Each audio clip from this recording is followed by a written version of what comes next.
ನಿಮ್ಮ ಮಾತೇ ನನಗೆ ಅರ್ಥವಾಗುತ್ತಿಲ್ಲ. ಅದೇನು ವಿಷಯವೆಂದು ಸರಿಯಾಗಿ ಬಿಡಿಸಿ ಹೇಳಿ ಎಂದಳು. ಬಿಡಿಸಿ ಹೇಳಬೇಕೆ? ನನ್ನ ತಮ್ಮನೇ ಬಂದನೆಂದು ಆ ದಿನ ನೀರು ಕೇಳಿದ್ದು ಜ್ಞಾಪಕವಿದೆಯೇ? ಅಂದು ನನ್ನ ತಮ್ಮನಂತೆ ಕಂಡು ಮಾಯವಾದ ಪಿಶಾಚಿ ಇದು. ಆ ದಿನ ನಿನಗೆ ಬೆದರಿಸಿದಂತೆ ನನಗೆ ಹೆದರಿಸಲು ಬಂದು ಸಿಕ್ಕಿಬಿದ್ದಿದೆ. ಅಂದಿನ ವಿಲಕ್ಷಣ ಪ್ರವರವನ್ನು ಜ್ಞಾಪಿಸಿಕೊಂಡ ಮಾಲತಮ್ಮನ ಶರೀರದಲ್ಲಿ ನಡುಕ ಉಂಟಾಯಿತು. ಇವನು ನನ್ನ ತಮ್ಮನಲ್ವೇ ಎಂದು ಭೀತಿಯ ಕಂಪನದಿಂದ ನುಡಿಯುತ್ತಾ ಮಂಗಳಯ್ಯನ ಮುಖ ನೋಡಿದಳು. ನಿನ್ನ ತಮ್ಮನೇ. ಅವನೆಲ್ಲಿದ್ದಾನೆ? ಅವನು ಸಿನಿಮಾ ಆಟ ನೋಡಲು ಕುಳಿತಿದ್ದಾನೆ. ಇಲ್ಲಿರುವವನು ಆ ರೂಪದಲ್ಲಿ ಬಂದಿರುವ ದೆವ್ವ. ನಿನಗೆ ವಂಚಿಸಿದಂತೆ ನನಗೆ ವಂಚಿಸಲಾಗಲಿಲ್ಲ. ಬೆದರಿಸಲು ಬಂದುದಕ್ಕೆ ಸರಿಯಾದ ಪೂಜೆ ಮಾಡಿಸಿಕೊಂಡಿದ್ದೆ. ಹೀಗೆ ಬಿಡುತ್ತೇನೆಂದುಕೊಂಡೆಯಾ? ನಾನು ಮಾಡುವ ಕೆಲಸವೇ ಬೇರೆ ಇದೆ. ಅಂದಿನ ಪ್ರಕರಣವನ್ನು ಜ್ಞಾಪಿಸಿಕೊಂಡ ಮಾಲತಮ್ಮನು ಇಂದು ಗಂಡನು ಹೇಳಿದ್ದನ್ನು ನಿಜವೆಂದೇ ನಂಬಬೇಕಾಯಿತು. ನಂಬದೆ ಬೇರೆ ದಾರಿ ಇಲ್ಲ. ನನಗೇಕೋ ಭಯವಾಗುತ್ತೆ. ಏಕೆ ಭಯಪಡ್ತೀಯಾ? ನಾನು ಎದುರಿಗಿರುವಾಗ ನಿನಗೇಕೆ ಭಯ? ನೀನು ಹೇಳಿದಂದಿನಿಂದ ಕಾಯುತ್ತಲೇ ಇದ್ದು ಇಂದು ಹಿಡಿದಿದ್ದೇನೆ. 1 ನಿಮಿಷ. ಕಣ್ಣಿಗೆ ಕಾಣದಂತೆ ಮಾಯವಾಗಿ ತನ್ನನ್ನು ಮೂರ್ಖನನ್ನಾಗಿ ಮಾರ್ಪಡಿಸುತ್ತಿತ್ತು. 1 ನಿಮಿಷ ತಡವಾಗಿದ್ದರು. ಈಗೇನು ಮಾಡಬೇಕೆಂದಿದ್ದೀರಾ? ಮೊದಲು ಇನ್ಸ್ಪೆಕ್ಟರ್ನನ್ನು ಕರೆಯಿಸಿ ಆತನಿಗೆ ಇವನನ್ನು ತೋರಿಸ್ತೇನೆ. ಆಮೇಲೆ ಮಾಡುವ ಕೆಲಸ ಬೇರೆ ಇದೆ.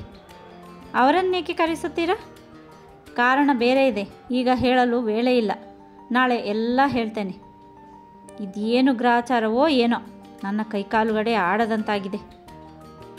ಪೊರಕೆ ತೆಗೆದುಕೊಂಡು ಬಂದು ಸರಿಯಾಗಿ ಥಳಿಸು. ನಿನ್ನ ಮನದಲ್ಲಿರುವ ಭೀತಿ ಬಿಟ್ಟು ಹೋಗುತ್ತೆ.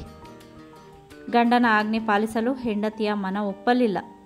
ಆ ವೇಳೆಗೆ ಮಂಗಳಯ್ಯ ಎನ್ನುತ್ತಾ ಕೇಶವನು ಬಾಗಿಲ ಮುಂದೆ ಬಂದು ನಿಂತ. ಮಂಗಳಯ್ಯ ನನ್ನ ಸಿನಿಮಾ ಆಟಕ್ಕೆಂದು ಕರೆದುಕೊಂಡು ಹೋಗುತ್ತಿದ್ದವನು ಆತನೇ. ವೇಳೆಗೆ ಸರಿಯಾಗಿ ಬಾರದೆ ಹೋದ್ದರಿಂದ ಅವನೇ ಹುಡುಕಿಕೊಂಡು ಬಂದಿದ್ದಾನೆ. ಕೇಶವನ ಧ್ವನಿಯು ಕಿವಿಗಳಿಗೆ ಬೀಳುತ್ತಲೇ ಏಟು ತಿಂದು ಸುಸ್ತಾಗಿದ್ದರೂ ತನ್ನ ಶಕ್ತಿಯನ್ನೆಲ್ಲ ಒಂದುಗೂಡಿಸಿಕೊಂಡು ಎದ್ದು ನಿಂತ ಮಂಗಳಯ್ಯನು ಭಾವನ ಮುಖವನ್ನು ಆ ಸ್ಥಿತಿಯಲ್ಲಿಯೂ ದುರ್ಗುಟ್ಟಿ ನೋಡಿದ. ಮಾಲತಮ್ಮನು ಬೆರಗಾಗಿ ನೋಡುತ್ತಾ ಇರಲು ಉಗ್ರನಾಥನು ಕ್ರೂರ ನೋಟದಿಂದ ನೋಡಿದ. ಏನು ಭಾವ, ನನ್ನನ್ನು ಪಿಶಾಚಿ ಎಂದು ತಿಳಿದು ಹೊಡೆದೆಯಾ? ನಾನು ಪಿಶಾಚಿಯಲ್ಲ. ನನ್ನ ಎದುರಿಗೆ ನಿಂತಿರುವ ನೀನೇ ಪಕ್ಕಾ ಪಿಶಾಚಿ. ಭಾವ ಅನ್ನೋ ಗೌರವದಿಂದ ಸುಮ್ಮನೆ ಬಿಟ್ಟಿದ್ದೇನೆ. ಇಲ್ಲದೆ ಹೋಗಿದ್ದರೆ ಆಗಲೇ ನಿನ್ನನ್ನು ವಿಚಾರಿಸಿಕೊಳ್ಳದೆ ಬಿಡುತ್ತಿರಲಿಲ್ಲ. ಎಡಗೆನ್ನೆ ಊದಿ ಬಾಧೆ ಕೊಡುತ್ತಿದ್ದರೂ ಆ ನೋವನ್ನು ಲೆಕ್ಕಿಸದೆ ಸಿಟ್ಟಿನ ಧ್ವನಿಯಲ್ಲಿ ಹೇಳಿದ ಮಂಗಳಯ್ಯ. ಮಾಲತಮ್ಮ ಬೆರಗಾದಳು. ಸಿಟ್ಟಿನಿಂದ ತಳಮಳಗೊಂಡ ಉಗ್ರನಾಥನು ಮಂಗಳಯ್ಯನಿಗೆ ಹೊಡೆಯಲು ಕೈಯೆತ್ತಿದ. ತಕ್ಷಣ ಅಡಿಗೆ ಮನೆಗೆ ಧಾವಿಸಿ ಮೊಚ್ಚುಗತ್ತಿ ತೆಗೆದುಕೊಂಡು ಬಂದ ಮಂಗಳಯ್ಯನು, ಈಗ ಹೊಡೆ ನೋಡ್ತೀನಿ, ನನಗೆ ಜೈಲಾದರೂ ಪರವಾಗಿಲ್ಲ, ನಿನ್ನನ್ನು ಖೂನಿ ಮಾಡದೆ ಬಿಡೋದಿಲ್ಲ ಎಂದು ಧ್ವನಿ ಎತ್ತಿ ಗರ್ಜಿಸಿದ. ಉಗ್ರನಾಥನು ಭೀತಿಗೊಂಡ. ಪ್ರಾಣ ಭಯ ಯಾರಿಗೆ ಇರುವುದಿಲ್ಲ? ಮಾಲತಮ್ಮನು ಕೆಟ್ಟ ಧ್ವನಿಯಲ್ಲಿ ಮಂಗಳಯ್ಯ ಎಂದು ಚೀರಿದಳು. ಅಕ್ಕ, ಈವರೆಗೆ ಸಹಿಸಿಕೊಂಡಿದ್ದಾಯಿತು. ಇನ್ನೂ ಸಹಿಸಿಕೊಂಡಿರಲು ನನ್ನಿಂದಾಗದು. ನಾನು ಅನ್ನ ಕಾಣದೆ ನಿನ್ನ ಮನೆ ಬಾಗಿಲಿಗೆ ಬಂದು ಬಿದ್ದಿಲ್ಲ. ಭಾವನು ಹೇಳಿದ್ದನ್ನೆಲ್ಲ ಕೇಳಿಸಿಕೊಂಡೆ. ನಾನು ಪಿಶಾಚಿಯೇ, ದೆವ್ವವೇ? ನನಗೆ ಹೊಡೆಯಲು ಬೇರೆ ಕಾರಣವಿರಲಿಲ್ವೇ? ನಾನೀಗಾಗಲೇ ಹೊರಟು ಹೋಗ್ತೇನೆ. 1 ನಿಮಿಷವೂ ನೀ ಮನೆಯಲ್ಲಿ ಇರಲಾರೆ. ನಾನು ನಿನ್ನಲ್ಲಿ ಕೊಟ್ಟಿರುವ 200 ರೂಪಾಯಿ ಕೊಡು. ಈ ಮನೆ ಸಂಗಡವೇ ಬೇಡ ನನಗೆ. ಅಕ್ಕನನ್ನ ಕುರಿತು ಹೇಳಿದನಾದರೂ ಮಂಗಳಯ್ಯನ ಕೈಯಲ್ಲಿರುವ ಮುಚ್ಚುಗತ್ತಿ ಹಾಗೇ ಇದೆ. ಆಗ ಒಳಗೆ ಬಂದ ಕೇಶವನು, ಇದೇನಯ್ಯ ಇದು ನಿನ್ನ ಅವತಾರ?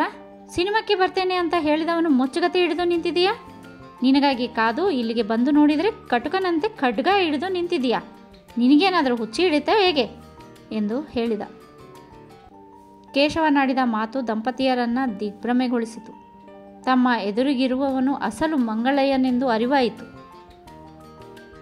ಇವನು ನನ್ನ ತಮ್ಮ ಮಂಗಳಯ್ಯನೇ ಕಣ್ರಿ, ದೆವ್ವನೂ ಅಲ್ಲ, ಭೂತನೂ ಅಲ್ಲ, ಗಂಡನನ್ನು ಉದ್ದೇಶಿಸಿ ಹೇಳಿದಳು ಮಾಲತಮ್ಮ.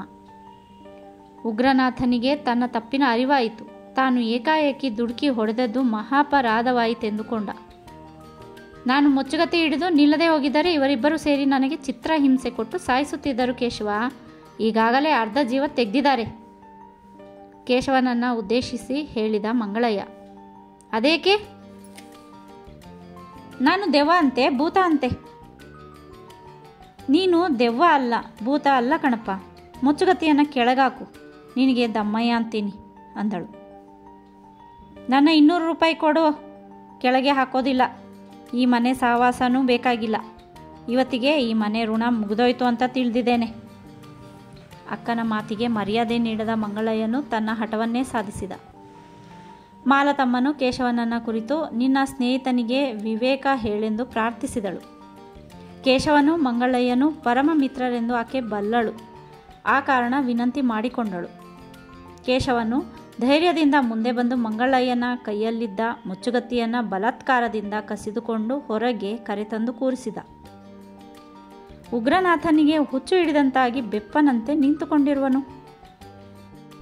ಮನೆಯಲ್ಲಿ ಈ ರೀತಿ ವಿಲಕ್ಷಣ ಘಟನೆ ನಡೆಯಲು ಗುಡಿಯಪ್ಪನ ಮಹಾಮಂತ್ರದ ಮಹಿಮೆ ಎಂದು ಅರಿವಾದರೂ ತಾನು ಕೊಂಚ ತಾಳ್ಮೆ ವಹಿಸಿದರೆ ಈ ರೀತಿ ನಡೆಯುತ್ತಿರಲಿಲ್ಲವೆಂದುಕೊಂಡ ಉಗ್ರಪ್ಪ. ಏನೋ ಆಕಸ್ಮಿಕವಾಗಿ ಗಲಾಟೆ ನಡೆದಿದೆ ಎಂದುಕೊಂಡ ಕೇಶವನು ಕಾರಣವೇನೂ ವಿಚಾರಿಸದೆ ಸಿನಿಮಾಕ್ಕೆ ಹೋಗುವ ಕಾತುರತೆ ಇದ್ದುದರಿಂದ ಮತ್ತೆ ಗಲಾಟೆಗೆ ಅವಕಾಶ ಮಾಡಿಕೊಳ್ಳಬೇಡ ಎಂದು ಮಂಗಳಯ್ಯನಿಗೆ ಸಮಾಧಾನ ಹೇಳಿ ಅಲ್ಲಿಂದ ಹೊರಟ. ಆಕಸ್ಮಿಕವಾಗಿ ನಡೆದ ಘಟನೆಯು ದಂಪತಿಯರನ್ನ ಪೆಚ್ಚರನ್ನಾಗಿ ಮಾಡಿದೆ. ಇವನು ಮತ್ತೇನು ಗಲಾಟೆ ಮಾಡುವನೋ ಎಂಬ ಭೀತಿಯು ಮಾಲತಮ್ಮನ ಹೃದಯದಲ್ಲಿ ನೆಲೆಯಾಗಿ ಕಳವಳ ಉಂಟು ಮಾಡಿದೆ. ಆಕೆಯ ಊಹೆಯಂತೆ ಮಂಗಳಯ್ಯನು ಪುನಃ ಗಲಾಟೆ ಏನೂ ಮಾಡದೆ ಕುಳಿತ ಹಾಗೇ ಮಲಗಿ ನಿದ್ದೆ ಮಾಡಿದ. ನೀವು ಏಕಾಏಕಿ ಹೊಡೆಯಬಾರದಿತ್ತು ಎಂದು ಗಂಡನಿಗೆ ಹೇಳಿದಳು ಮಾಲತಮ್ಮ. ಅಂದು ನಿನಗಾದ ಪ್ರವರ ನೆನೆದು ಇವನು ಮಂಗಳಯ್ಯನಲ್ಲ, ಆ ರೂಪದಲ್ಲಿ ಬಂದ ಪಿಶಾಚಿ ಎಂದು ತಿಳಿದು ಹೊಡೆದೆ. ಬೇಕೆಂದು ಹೊಡೆಯಲು ನನಗೇನು ಹುಚ್ಚೆ? ತನ್ನದೇನು ತಪ್ಪಿಲ್ಲವೆಂಬಂತೆ ಹೇಳಿದ ಉಗ್ರನಾಥ. ಇವನು ಮೊಚ್ಚುಗತ್ತಿ ಹಿಡಿದದ್ದು ನೋಡಿ ನನಗೆ ತುಂಬ ಭಯವಾಗಿತ್ತು. ದೇವರೇ ನಮ್ಮನ್ನು ಈ ಗಂಡಾಂತರದಿಂದ ಪಾರು ಮಾಡಿದಂತಾಯಿತು. ಈಗ ಮಲಗಿದ್ದಾನೆ. ಎದ್ದ ನಂತರ ಏನು ಮಾಡುವನೋ ಏನೋ. ಊರಿಗೆ ಹೋಗುತ್ತೇನೆಂದು ಹಠ ಹಿಡಿದರೆ ಕಳಿಸಿಬಿಡೋಣ. ಬಲಾತ್ಕಾರದಿಂದ ಇಟ್ಕೊಳ್ಳೋದು ಬೇಡ. ಉಗ್ರನಾಥನು ಮಡದಿಯ ಮಾತಿಗೆ ಸಮ್ಮತಿ ಇತ್ತನಲ್ಲದೆ ಆಕೆಯ ಇಷ್ಟಕ್ಕೆ ವಿರೋಧವಾಗಿ ಮಾತನಾಡಲಿಲ್ಲ. ತಾನು ಮಾಡಿರುವ ತಪ್ಪಿನ ಕಾರ್ಯಕ್ಕೆ ಪಶ್ಚಾತ್ತಾಪವೆಂಬ ಅಗ್ನಿಯಲ್ಲಿ ಬೆಂದು ಹೋಗಿದ್ದಾನೆ. ಕೆಲ ಹೊತ್ತಿನ ಮೇಲೆ ಆಗಮಿಸಿದ ಮಕ್ಕಳು ಮಾವನು ಮಲಗಿರುವುದನ್ನು ಕಂಡು ತಾಯಿಯೊಡನೆ ವಿಚಾರಿಸಲು ಅವರಿಗೆ ಅನುಮಾನ ಬಾರದ ಹಾಗೆ ಉತ್ತರವಿತ್ತ ಮಾಲತಮ್ಮನು ಅವನ ಗೊಡವೆಗೆ ಹೋಗಬಾರದೆಂದು ಎಚ್ಚರಿಸಿದಳು. ವಿಷಯ ತಿಳಿಯದ ಮಕ್ಕಳು ತಾಯಿಯ ಹಿತೋಪದೇಶಕ್ಕೆ ಮಣಿದು ತಮ್ಮ ಕಾರ್ಯದಲ್ಲಿ ನಿರತರಾದರು. ರಾತ್ರಿ ಊಟಕ್ಕೂ ಏಳದ ಮಂಗಳಯ್ಯನು ಮೈಮರೆತು ಮಲಗಿರುವನು. ಆತನಿಗೆ ಎಚ್ಚರಿಸದೆ ಪಕ್ಕದಲ್ಲಿಯೇ ಚಾಪೆ ಹಾಕಿ ಅದರ ಮೇಲೆ ಉರುಳಿಸಿ ಹೊದಿಕೆ ಹೊದಿಸಿದರು. ಎಚ್ಚರಿಸಿದರೆ ಮತ್ತೇನು ಗಲಾಟೆ ಮಾಡುವನೋ ಎಂಬ ಭಯವಿದೆ. ರಾತ್ರಿ ರೂಮು ಸೇರಿದ ನಂತರ ಮಾಲತಮ್ಮನು, ನಮ್ಮ ಮೇಲೆ ಯಾರೋ ಮಾಟ ಮಾಡಿಸಿರಬಹುದು. ಇದಲ್ಲದೆ ಹೋಗಿದರೆ ಈ ರೀತಿ ನಡೆಯಲು ಸಾಧ್ಯವೇ ಇಲ್ಲ. ನಿಮಗೆ ಆ ಬಗ್ಗೆ ನಂಬಿಕೆ ಇಲ್ಲದೇ ಇದ್ದರೂ ನನಗಿದೆ ಎಂದಳು.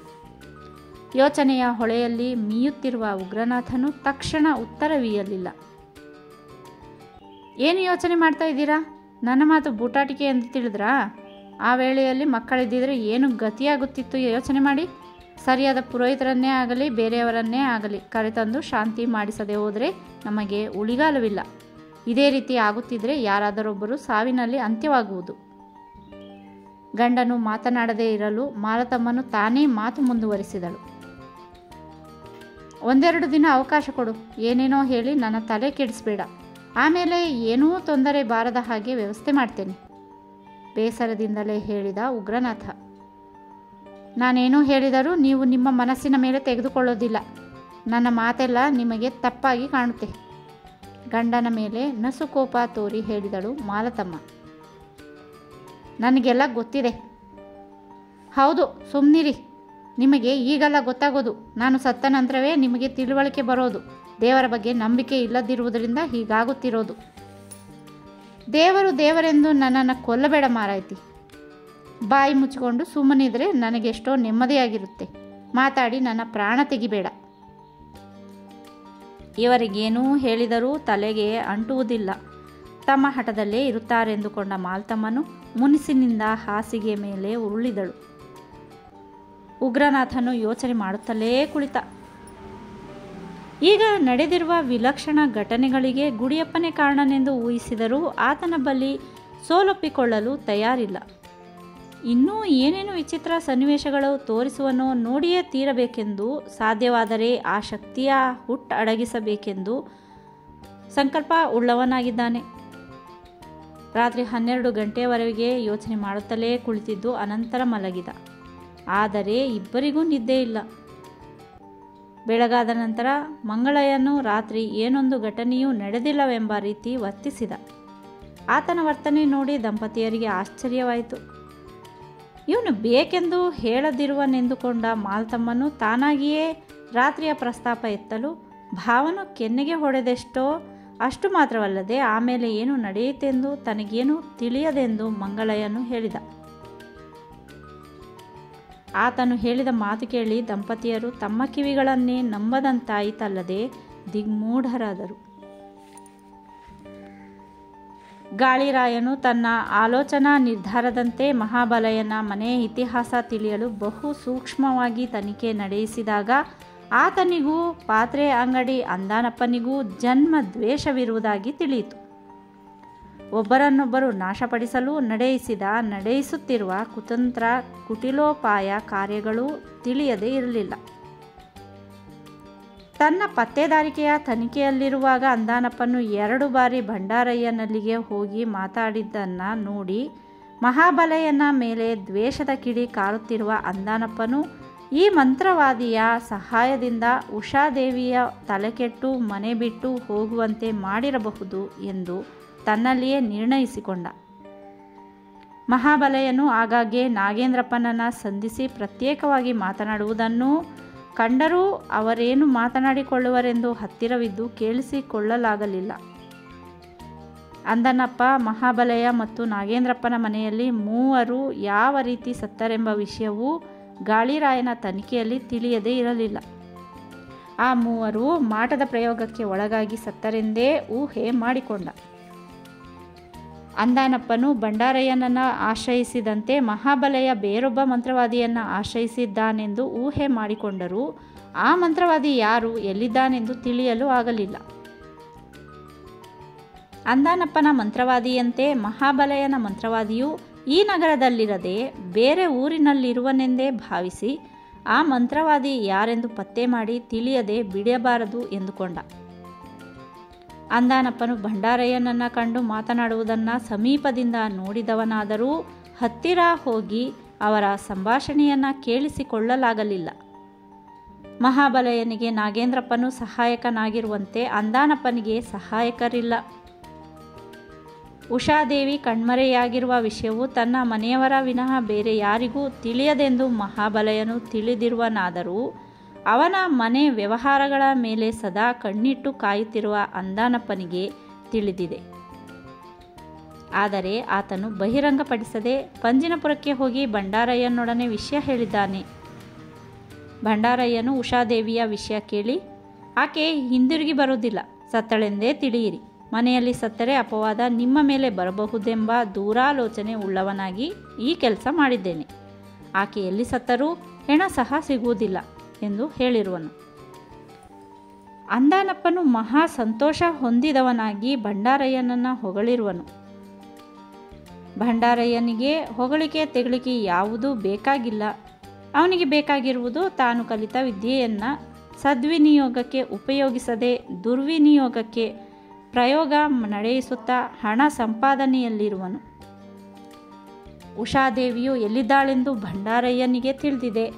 ಆತನು ನಡೆಯಿಸಿರುವ ಪ್ರಯೋಗ ಶಕ್ತಿಗೆ ಒಳಗಾಗಿ ಆಕೆ ಮನೆ ಬಿಟ್ಟು ಹೋಗಿದ್ದಾಳೆ. ಆ ರಹಸ್ಯ ತಿಳಿಯಬೇಕಾದರೆ ಆತನಿಂದಲೇ ಸಾಧ್ಯ ಎಂದು ಗಾಳಿರಾಯನು ತನ್ನಲ್ಲಿಯೇ ನಿರ್ಧಾರ ಮಾಡಿಕೊಂಡನು. ಒಬ್ಬರನ್ನೊಬ್ಬರು ಹಾಳು ಮಾಡಲು ಫಣ ತೊಟ್ಟು ಇಬ್ಬರೂ ಮಹಾ ಖದೀಮರೇ ಆಗಿದ್ದಾರೆಂದುಕೊಂಡ ಗಾಳಿರಾಯನು ಇಬ್ಬರ ಮನೆಗಳಲ್ಲಿ ಒಂದೊಂದು ಸಾವು ಸಂಭವಿಸಿದ್ದರೂ ವಿವೇಕಕ್ಕೆ ಇಬ್ಬರು ಮಹಾ ಮೂರ್ಖರೇ ಆಗಿದ್ದಾರೆ ಎಂದುಕೊಂಡ. ಮಹಾಬಲಯ್ಯನ ಪರವಾಗಿ ಮಂತ್ರಶಕ್ತಿಯ ಮಹಾಪ್ರಯೋಗ ನಡೆಸುತ್ತಿರುವ ಮಂತ್ರವಾದಿ ಯಾರೆಂದು ತಿಳಿಯಲು ಹೆಚ್ಚಿನ ಮುತುವರ್ಜಿ ವಹಿಸಿದರೂ ಸಾಧ್ಯವಾಗದಂತಾಗಿದೆ. ಆ ಮಾಂತ್ರಿಕನು ಯಾರೆಂದು ತಿಳಿಯಲು ಮಹಾಬಲಯ್ಯ ತಪ್ಪಿದರೆ ನಾಗೇಂದ್ರಪ್ಪನಿಂದ ಮಾತ್ರ ಸಾಧ್ಯವೆಂದು ಕೊಂಡಿರುವನು. ಮಹಾಬಲಯ್ಯನು ಮಗಳನ್ನು ಪತ್ತೆ ಮಾಡಿ ಹಿಡಿಯುವ ಕಾರ್ಯವನ್ನು ಗಾಳಿರಾಯನಿಗೆ ಒಪ್ಪಿಸಿದರೂ ದುರ್ಗಾಪ್ರಸಾದನನ್ನು ಕಂಡು ಮಾತನಾಡುವ ಅಭಿಪ್ರಾಯ ಹೊಂದಿದ್ದಾನೆ. ಉಷಾದೇವಿಯು ಮಾಯವಾಗಿರುವ ಸಂಗತಿಯನ್ನು ನಾಗೇಂದ್ರಪ್ಪನಲ್ಲಿಯೂ ಹೇಳದಿರುವುದರಿಂದ ಆತನಿಗೆ ತಿಳಿಸದೆ ಭೀಮಸಾಗರಕ್ಕೆ ಹೋಗಬೇಕಾಗಿದೆ. ದುರ್ಗಾಪ್ರಸಾದನು ಮಂಗಳವಾರ ಮಾತ್ರ ಸಿಗುವನೆಂದು ತಿಳಿದಿರುವುದರಿಂದ ಆ ದಿನ ಬೆಳಗ್ಗೆ ಮನೆಯಿಂದ ಹೊರಟವನು ಯಾರಲ್ಲಿಯೂ ಹೇಳದೆ ಬಸ್ ನಿಲ್ದಾಣಕ್ಕೆ ಹೋಗಿ ಭೀಮಸಾಗರಕ್ಕೆ ಟಿಕೆಟ್ ಪಡೆದು ಆ ಊರಿಗೆ ಪ್ರಯಾಣ ಬೆಳೆಸಿದ. ಆ ಸಮಯದಲ್ಲಿ ಆತನ ಹಿಂದೆ ಗಾಳಿರಾಯ ನಿಲ್ಲದಿರುವುದರಿಂದ ಆತನನ್ನು ಹಿಂಬಾಲಿಸಲು ಆಗಲಿಲ್ಲ. ಮಹಾಬಲಯನು ಭೀಮಸಾಗರಕ್ಕೆ ಹೋಗುವ ಸಂಗತಿ ಅವನೇನು ಬಲ್ಲ? ಭೀಮಸಾಗರ ತಲುಪಿದ ಮಹಾಬಲಯನು ದುರ್ಗಾಪ್ರಸಾದನನ್ನು ಕಂಡು ಅಂದಾನಪ್ಪನ ಮನೆಯಲ್ಲಿ ಒಂದು ಸಾವಿನ ವಿನ ಬೇರೆ ಯಾರೂ ಸಾಯಲಿಲ್ಲವೆಂದೂ ಈಗ ನನ್ನ ಮಗಳು ಇದ್ದಕ್ಕಿದ್ದ ಹಾಗೆ ಮನೆ ಬಿಟ್ಟು ಹೋಗಿದ್ದಾಳೆಂದೂ ಹೇಳಿದ. ಭಂಡಾರಯ್ಯನು ಪ್ರಯೋಗ ಶಕ್ತಿಯ ಫಲವಾಗಿ ನಾನು ಬಿಟ್ಟಿರುವ ಶಕ್ತಿಯನ್ನು ಹೊರಗಡೆಯೇ ತಡೆ ಹಿಡಿದಿದೆ. ಒಳಗೆ ಹೋಗಲು ಅವಕಾಶವಿಲ್ಲ. ಕೂದಲೆಳೆಯಷ್ಟು ದಾರಿ ಸಿಕ್ಕರೂ ಸಾಕು, ಆ ಮೂಲಕ ಒಳಗೆ ಪ್ರವೇಶಿಸಿ ಒಬ್ಬರಾಗಿ ಆಹುತಿ ತೆಗೆದುಕೊಳ್ಳುವುದು. ಶಾಂತ ರೀತಿಯಿಂದಲೇ ಹೇಳಿದ ದುರ್ಗಾಪ್ರಸಾದ. ಅವಕಾಶ ಸಿಗುವುದು ಯಾವಾಗ? ಕೊಂಚ ದಿನಗಳು ಸುಧಾರಿಸಿ ಹೆಚ್ಚು ದಿನಗಳು ಬೇಕಿಲ್ಲ. ಆ ಶಕ್ತಿಯ ಮಹಿಮೆಯನ್ನು ತಗ್ಗಿಸಲು ಬೇರೊಂದು ಶಕ್ತಿಯನ್ನು ನಿರ್ಮಾಣ ಮಾಡಬೇಕಾಗಿದೆ. ಆ ಮಹಾಶಕ್ತಿಯ ನಿರ್ಮಾಣ ಕಾರ್ಯದಲ್ಲಿ ಇದ್ದೇನೆ. ನಿರ್ಮಾಣ ಕಾರ್ಯ ಎಂದು ಮುಗಿಯುತ್ತೆ? ಆ ಸಾಧನೆಯಲ್ಲೇ ಇದ್ದೇನೆ. ನಾನು ಬಿಟ್ಟ ಶಕ್ತಿಯು ತನ್ನ ಘನ ಕಾರ್ಯವೆಸಗದೆ ಹೋದ್ದರಿಂದ ಹೊಸ ಶಕ್ತಿಯ ನಿರ್ಮಾಣದಲ್ಲಿದ್ದೇನೆ. ಅಷ್ಟರಲ್ಲಿ ಭಂಡಾರಯ್ಯನ ಶಕ್ತಿಯು ತನ್ನ ಮಹಾ ಕಾರ್ಯದಲ್ಲಿ ಕೊಂಚ ವಿಫಲವಾದರೂ ಸಾಕು, ಹೊಸ ಶಕ್ತಿಯ ಬೇಕಾಗಿಲ್ಲ. ಬಿಟ್ಟಿರುವ ಶಕ್ತಿಯು ಒಬ್ಬೊಬ್ಬರನ್ನಾಗಿ ಎಲ್ಲರನ್ನೂ ಬಲಿ ತೆಗೆದುಕೊಳ್ಳುವುದು. ಆ ಮನೆಯೊಳಗೆ ಪ್ರವೇಶ ಮಾಡಿ ಬಲಿ ತೆಗೆದುಕೊಳ್ಳಬೇಕೆಂಬ ನಿಯಮವೇನಿದೆ? ಅವರ ಮನೆಯಿಂದ ಹೊರಗಡೆ ಬಂದಾಗ ಆಹುತಿ ತೆಗೆದುಕೊಳ್ಳಬಹುದಲ್ಲ? ಹಾಗಾಗದು. ಶಕ್ತಿಗೆ ನಿಲ್ಲಲು ನೆಲೆಬೇಡವೆ? ಆ ಮನೆಯಲ್ಲಿ ತಳ ಊರಬೇಕು. ಊರಿದ್ದೇ ಆದರೆ ಅಂದಿಗೆ ಅಂದಾನಪ್ಪನಾದಿಯಾಗಿ ಎಲ್ಲರಿಗೂ ಮೃತ್ಯುವಿನಿಂದ ಆಮಂತ್ರಣ ಬಂದ ಹಾಗೆಯೇ. ಹೆಚ್ಚು ದಿನಗಳು ಕಾಯಬಾರದೆಂದುಕೊಂಡು ನೂತನ ಶಕ್ತಿಯ ನಿರ್ಮಾಣದಲ್ಲಿದ್ದೇನೆ. ಈ ಶಕ್ತಿಯು ಆ ಶಕ್ತಿ ಸತ್ವವನ್ನು ಹೀರುತ್ತಲೇ ಹಳೆಯ ಶಕ್ತಿಗೆ ನವಚೇತನ ಬಂದು ಮನೆಯೊಳಗೆ ಪ್ರವೇಶ ಮಾಡಿ ತನ್ನ ಕಾರ್ಯಾರಂಭ ಮಾಡುತ್ತೆ. ತಳಪಾಯವಿಲ್ಲದೆ ಮನೆ ಬಂಗಲೆಗಳನ್ನು ಕಟ್ಟಲಾಗುವುದೇ ಇದು ಹಾಗೆಯೇ. ನಿಮ್ಮ ಹಾಗೆ ಭಂಡಾರಯ್ಯನು ನಡೆಸಬಹುದಲ್ಲ? ಈ ಸಾರಿ ಬಿಡುವ ಶಕ್ತಿಯ ಮುಂದೆ ಯಾರ ಶಕ್ತಿಯೂ ನಡೆಯುವುದಿಲ್ಲ, ಅಷ್ಟು ಮಾತ್ರ ತಿಳಿಯಿರಿ. ಹಿಂದೆ ಹೀಗೆ ಹೇಳಿದ್ರಿ. ನನ್ನ ಸಾಮರ್ಥ್ಯದ ಬಗ್ಗೆ ತುಂಬ ಅನುಮಾನವೆಂದು ತೋರುತ್ತೆ ನಿಮಗೆ. ಹಾಗೆಂದಿಗೂ ತಿಳಿಯಬೇಡಿ. ಅಂತಹ ನಕಲಿ ಮಂತ್ರವಾದಿಯಾಗಿದ್ದರೆ ನಾನಿಲ್ಲಿ ಇರುತ್ತಲೇ ಇರಲಿಲ್ಲ. ಹಾಗೆಂದು ಹೇಳಿದ ಮೇಲೆ ನನ್ನ ಮಗಳು ಇದ್ದಕ್ಕಿದ್ದ ಹಾಗೆ ಮಾಯವಾಗಿದ್ದಾಳಲ್ಲ, ಅದಕ್ಕೇನು ಹೇಳ್ತೀರಾ? ಅದಕ್ಕೆಲ್ಲ ಕಾರಣ ಹೇಳ್ತೇನೆ, ನಿಧಾನವಾಗಿ ಕೇಳಿ. ನನ್ನ ಪ್ರಯೋಗ ಶಕ್ತಿಯ ಮುಂದೆ ಭಂಡಾರಯ್ಯನ ಶಕ್ತಿ ಏನೂ ನಡೆಯದೆ ಹೋದ್ದರಿಂದ ಪ್ರಾಣ ಕಳೆಯುವ ಶಕ್ತಿ ಇಲ್ಲವಾಗಿ ಮನೆ ಬಿಟ್ಟು ಹೋಗುವಂತೆ ಮಾಡಿದೆ. ಇಷ್ಟಕ್ಕೆ ನನ್ನ ಶಕ್ತಿಯು ಎಷ್ಟು ಪ್ರಬಲವಾಗಿದೆ ಎಂದು ನೀವೇ ಯೋಚನೆ ಮಾಡಿ ನೋಡಿ. ಪ್ರಾಣ ಕಳೆಯಲಾಗದೆ ಹೋದರೂ ತಲೆಕೆಟ್ಟು ಮನೆ ಬಿಟ್ಟು ಹೋಗುವಂತೆ ಮಾಡಿರುವ ಭಂಡಾರಯ್ಯನ ಶಕ್ತಿಯೇ ಹೆಚ್ಚಿನದೆಂದು ಹೇಳಬೇಕಾಗುತ್ತೆ. ಆವೇಶ ಬಂದವನಂತೆ ಹೇಳಿದ ಮಹಾಬಲಯ್ಯ. ದುರ್ಗಾಪ್ರಸಾದನು ಸಿಟ್ಟಾಗಲಿಲ್ಲ. ಮಗಳು ಕಣ್ಮರೆಯಾಗಿರುವುದರಿಂದ ನನ್ನ ಮೇಲೆ ಸಿಟ್ಟಾಗಿ ಬಂದಿದ್ದೀರಾ. ನನಗಿಂತ 10 ಪಾಲು ಭಂಡಾರಯ್ಯನು ಹೆಚ್ಚಿನವನೆಂದು ಹೇಳಿದರೂ ನನಗೇನು ಕೋಪವಿಲ್ಲ. ನಿಮಗಾಗಲಿ ನಿಮ್ಮ ಮನೆಯವರಲ್ಲಿ ಯಾರಿಗೇ ಆಗಲಿ ಪ್ರಾಣಕ್ಕೆ ಊನ ಆಗುವುದಿಲ್ಲವೆಂದು ಮೊದಲೇ ಹೇಳಿದ್ದೇನೆ. ಮಾತು ಕೊಟ್ಟ ಪ್ರಕಾರ ನಿಮ್ಮೆಲ್ಲರ ರಕ್ಷಣೆಯ ಭಾರ ನನ್ನದು. ನಿಮ್ಮ ಮಗಳೀಗ ಕಣ್ಮರೆಯಾಗಿರಬಹುದು, ಆದರೂ ಜೀವಸಹಿತ ಇದ್ದಾಳೆ. ಎಲ್ಲಿದ್ದಾಳೆ ಆಕೆ? ಎಲ್ಲಿಯೋ ಒಂದು ಕಡೆ ಇದ್ದಾಳೆ. ಸಾಮಾನ್ಯವಾಗಿ ಎಲ್ಲರೂ ಹೇಳುವ ಮಾತದು. ಇಂತಹ ಸ್ಥಳದಲ್ಲಿದ್ದಾಳೆಂದು ಹೇಳಿ, ಆಗ ನಿಮ್ಮ ಸಾಮರ್ಥ್ಯ ತಿಳಿಯುತ್ತೆ. ನನ್ನನ್ನು ಪರೀಕ್ಷೆ ಮಾಡಲು ಬಂದಿರುವಿರಾ? ಸದ್ಯಕ್ಕೆ ಹಾಗೇ ಆಗಿದೆ. ನನ್ನ ಮಗಳು ಕಣ್ಮರೆಯಾದ ನಂತರ ಪಡುತ್ತಿರುವ ಸಂಕಟ ನನಗೆ ಗೊತ್ತು. ನನ್ನ ಮಗಳ ಹಾಗೆ ಅಂದಾನಪ್ಪನ ಮಕ್ಕಳು ತಲೆಕೆಟ್ಟು ಹೋಗದಂತೆ ನೀವೇಕೆ ಮಾಡಲಿಲ್ಲ? ನಿಮ್ಮಿಂದ ಆ ಕೆಲಸ ಆಗದೆ. ಉಷಾದೇವಿಯು ಮಾಯವಾಗಿರುವ ಸಂಗತಿ ಬಹಿರಂಗವಾದರೆ ನಾನು ತಲೆ ಎತ್ತಿ ತಿರುಗುವ ಹಾಗಿಲ್ಲ. ನನ್ನ ವೈರಿಯಾದ ಅಂದಾನಪ್ಪನು ಚಪ್ಪಾಳೆ ತಟ್ಟಿ ನಗುವಂತಾಗುತ್ತೆ. ಮಹಾಬಲಯನು ಆಕ್ರೋಶದಿಂದ ಹೇಳಿದ. ನಿಮ್ಮ ಮಗಳು ಮಾಯವಾಗಿರುವ ವಿಷಯ ರಹಸ್ಯವಾಗಿಯೇ ಉಳಿಯುತ್ತೆ. ಬಹಿರಂಗವಾಗಲು ಅವಕಾಶವೇ ಆಗುವುದಿಲ್ಲ. ಆದಷ್ಟು ಬೇಗ ಹಿಂದಿರುಗಿ ಬರ್ತಾಳೆ. ತಾನಾಗಿಯೇ ಬರುವಳೆ? ಯಾವುದೋ ಒಂದು ರೀತಿ ಬರ್ತಾಳೆ ಮಗಳು, ಅಷ್ಟು ಮಾತ್ರ ತಿಳಿಯಿರಿ. ನಿಮ್ಮ ಮಗಳ ಹಾಗೆ ಅಂದಾನಪ್ಪನ ಮನೆ ಬಿಟ್ಟು ಹೋಗುವ ಹಾಗೆ ಮಾಡುವುದೊಂದು ಹೆಚ್ಚಲ್ಲ. ಇಂದು ಹೋದವರು ನಾಳೆ ವಾಪಸ್ ಬರ್ತಾರೆ. ಅದೇನು ಸಾಹಸ ಕಾರ್ಯವಲ್ಲ. ಭಂಡಾರಯ್ಯನಂತೆ ಚಿಲ್ಲರೆ ಪಲ್ಲರೆ ಕೆಲಸದವನಲ್ಲ. ಅಂದಾನಪ್ಪನ ಮೆಚ್ಚುಗೆ ಪಡೆಯಲು ಭಂಡಾರಯ್ಯನು ಆ ಕೆಲಸ ಮಾಡಿ ತೋರಿಸಿದ್ದಾನೆ. ಗಂಡು ಮಗನು ಹೋಗಿದ್ರೆ ನಾನು ಅಷ್ಟಾಗಿ ಮನಸ್ಸಿಗೆ ಹಚ್ಚಿಕೊಳ್ತಿರ್ಲಿಲ್ಲ. ವಯಸ್ಸಿಗೆ ಬಂದ ಹೆಣ್ಣು ಮಗಳು ಹೋಗಿದ್ದಾಳೆ. ಅದು ಎಂತಹ ಸಂದಿಗ್ಧ ಸ್ಥಿತಿಯಲ್ಲಿ ಹೋಗಿದ್ದಾಳೆ. ನಿಮ್ಮ ಮರ್ಯಾದೆಗೆ ಕುಂದವೇನೂ ಬರದು. ಯಾವಾಗ ಹಿಂದಿರುಗುವಳು? ನಿರ್ಧಾರವಾಗಿ ಹೇಳಿ. ತಾನಾಗಿ ಬರುವಳೋ ಅಥವಾ ಪತ್ತೆ ಮಾಡಿ ಹಿಡಿಯಬೇಕೋ? ಗಾಳಿರಾಯನಿಗೆ ಒಪ್ಪಿಸಿದ ಪತ್ತೇದಾರಿಕೆಯನ್ನು ನೆನಪಿಗೆ ತಂದುಕೊಂಡು ನಿರ್ಧಾರ ಧ್ವನಿಯಲ್ಲಿ ಕೇಳಿದ ಮಹಾಬಲಯ್ಯ. ನೀವು ಎಳೆ ಮಗುವಿನಂತೆ ಹಠ ಮಾಡುವುದು ಸರಿಯಲ್ಲ. ನನ್ನನ್ನು ಆ ಪರೀಕ್ಷೆಗೊಡ್ಡುವುದು ನ್ಯಾಯವಲ್ಲ. ಆ ರೀತಿ ಹೇಳಬೇಕೆಂದರೆ ಕುಳಿತ ಹಾಗೆ ಹೇಳುವುದಕ್ಕೆ ಆಗದು. ಅದಕ್ಕಾಗಿ ಬೇರೊಂದು ಶಕ್ತಿಯ ಆವಾಹನೆ ಮಾಡಿ ಹೇಳಬೇಕಾಗುವುದು. ಮಾಡಿ ಹೇಳಿ, ಪರವಾಗಿಲ್ಲ. ಬಾಯಿ ಮಾತಿನಲ್ಲಿ ಹೇಳಿದಷ್ಟು ಸುಲಭವಲ್ಲ. ಆ ಮಹಾಪೂಜೆಯ ಖರ್ಚು ವಹಿಸಿಕೊಂಡರೆ ಹೇಳ್ತೇನೆ. ಎಷ್ಟು ಖರ್ಚಾಗುತ್ತೆ? 1,500 ರೂಪಾಯಿ ಖರ್ಚಾಗುತ್ತೆ. ಕೊಡಲು ತಯಾರಿರುವಿರಾ? ಹಾಗಿದ್ರೆ ಹೇಳಿ. ಏನು ಹೇಳಿದರೂ ಅದಕ್ಕೆ ಹಣ ಕೇಳುವಿರಲ್ಲ.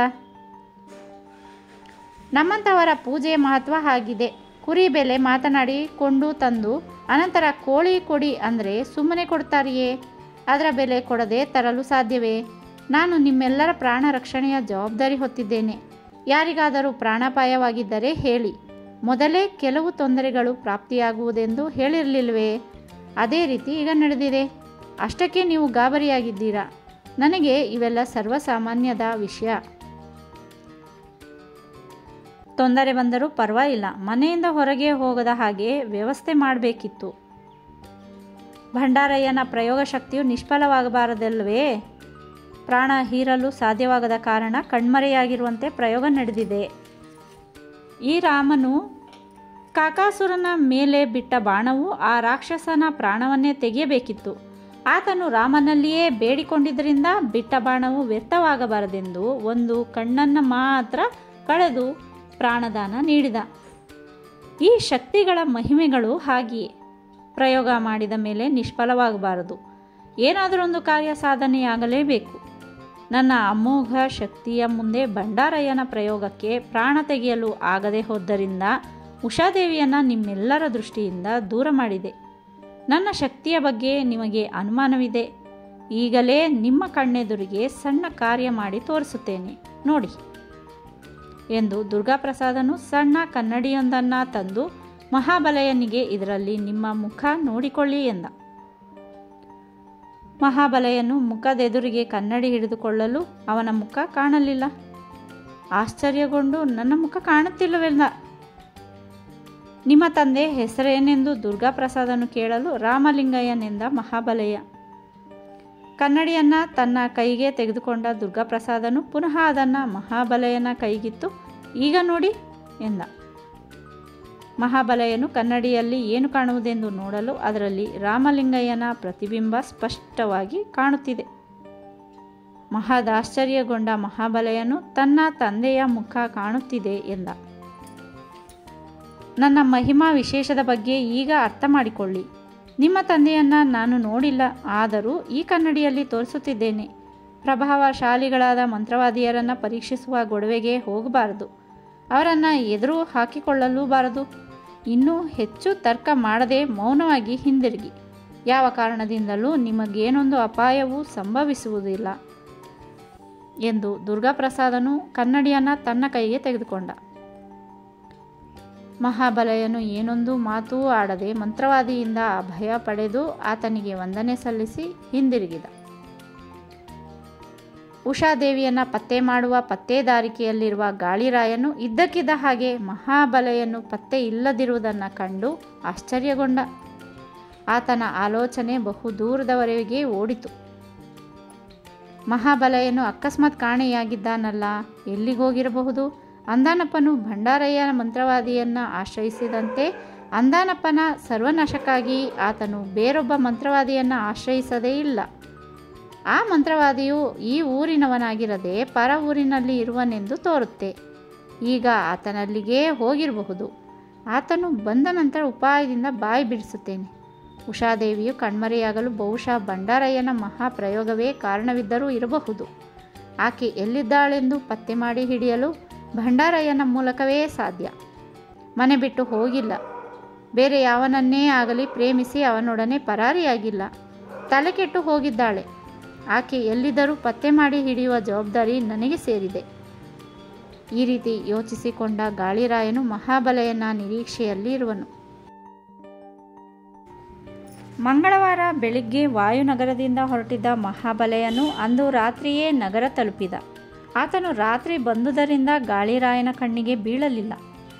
ಮರುದಿನ ಮಹಾಬಲೆಯನನ್ನು ಕಂಡ ಗಾಳಿರಾಯನು ಆತನನ್ನು ತನ್ನಲ್ಲಿಗೆ ಕರೆಯಿಸಿಕೊಂಡು ಎಲ್ಲ ವಿಷಯವೂ ತನಗೆ ತಿಳಿಸಿರುವ ಹಾಗೆ ನಟಿಸಿ, ನೀವು ಆ ಮನುಷ್ಯನಲ್ಲಿಗೆ ಏಕೆ ಹೋಗಿದ್ದಿರಿ?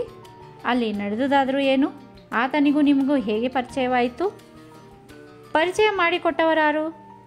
ಏನೊಂದು ವಿಷಯವನ್ನು ಮುಚ್ಚಿಡದೆ ನನ್ನಲ್ಲಿ ಹೇಳಿ. ನನಗೇನೂ ತಿಳಿಯದೆಂದುಕೊಳ್ಳಬೇಡಿ.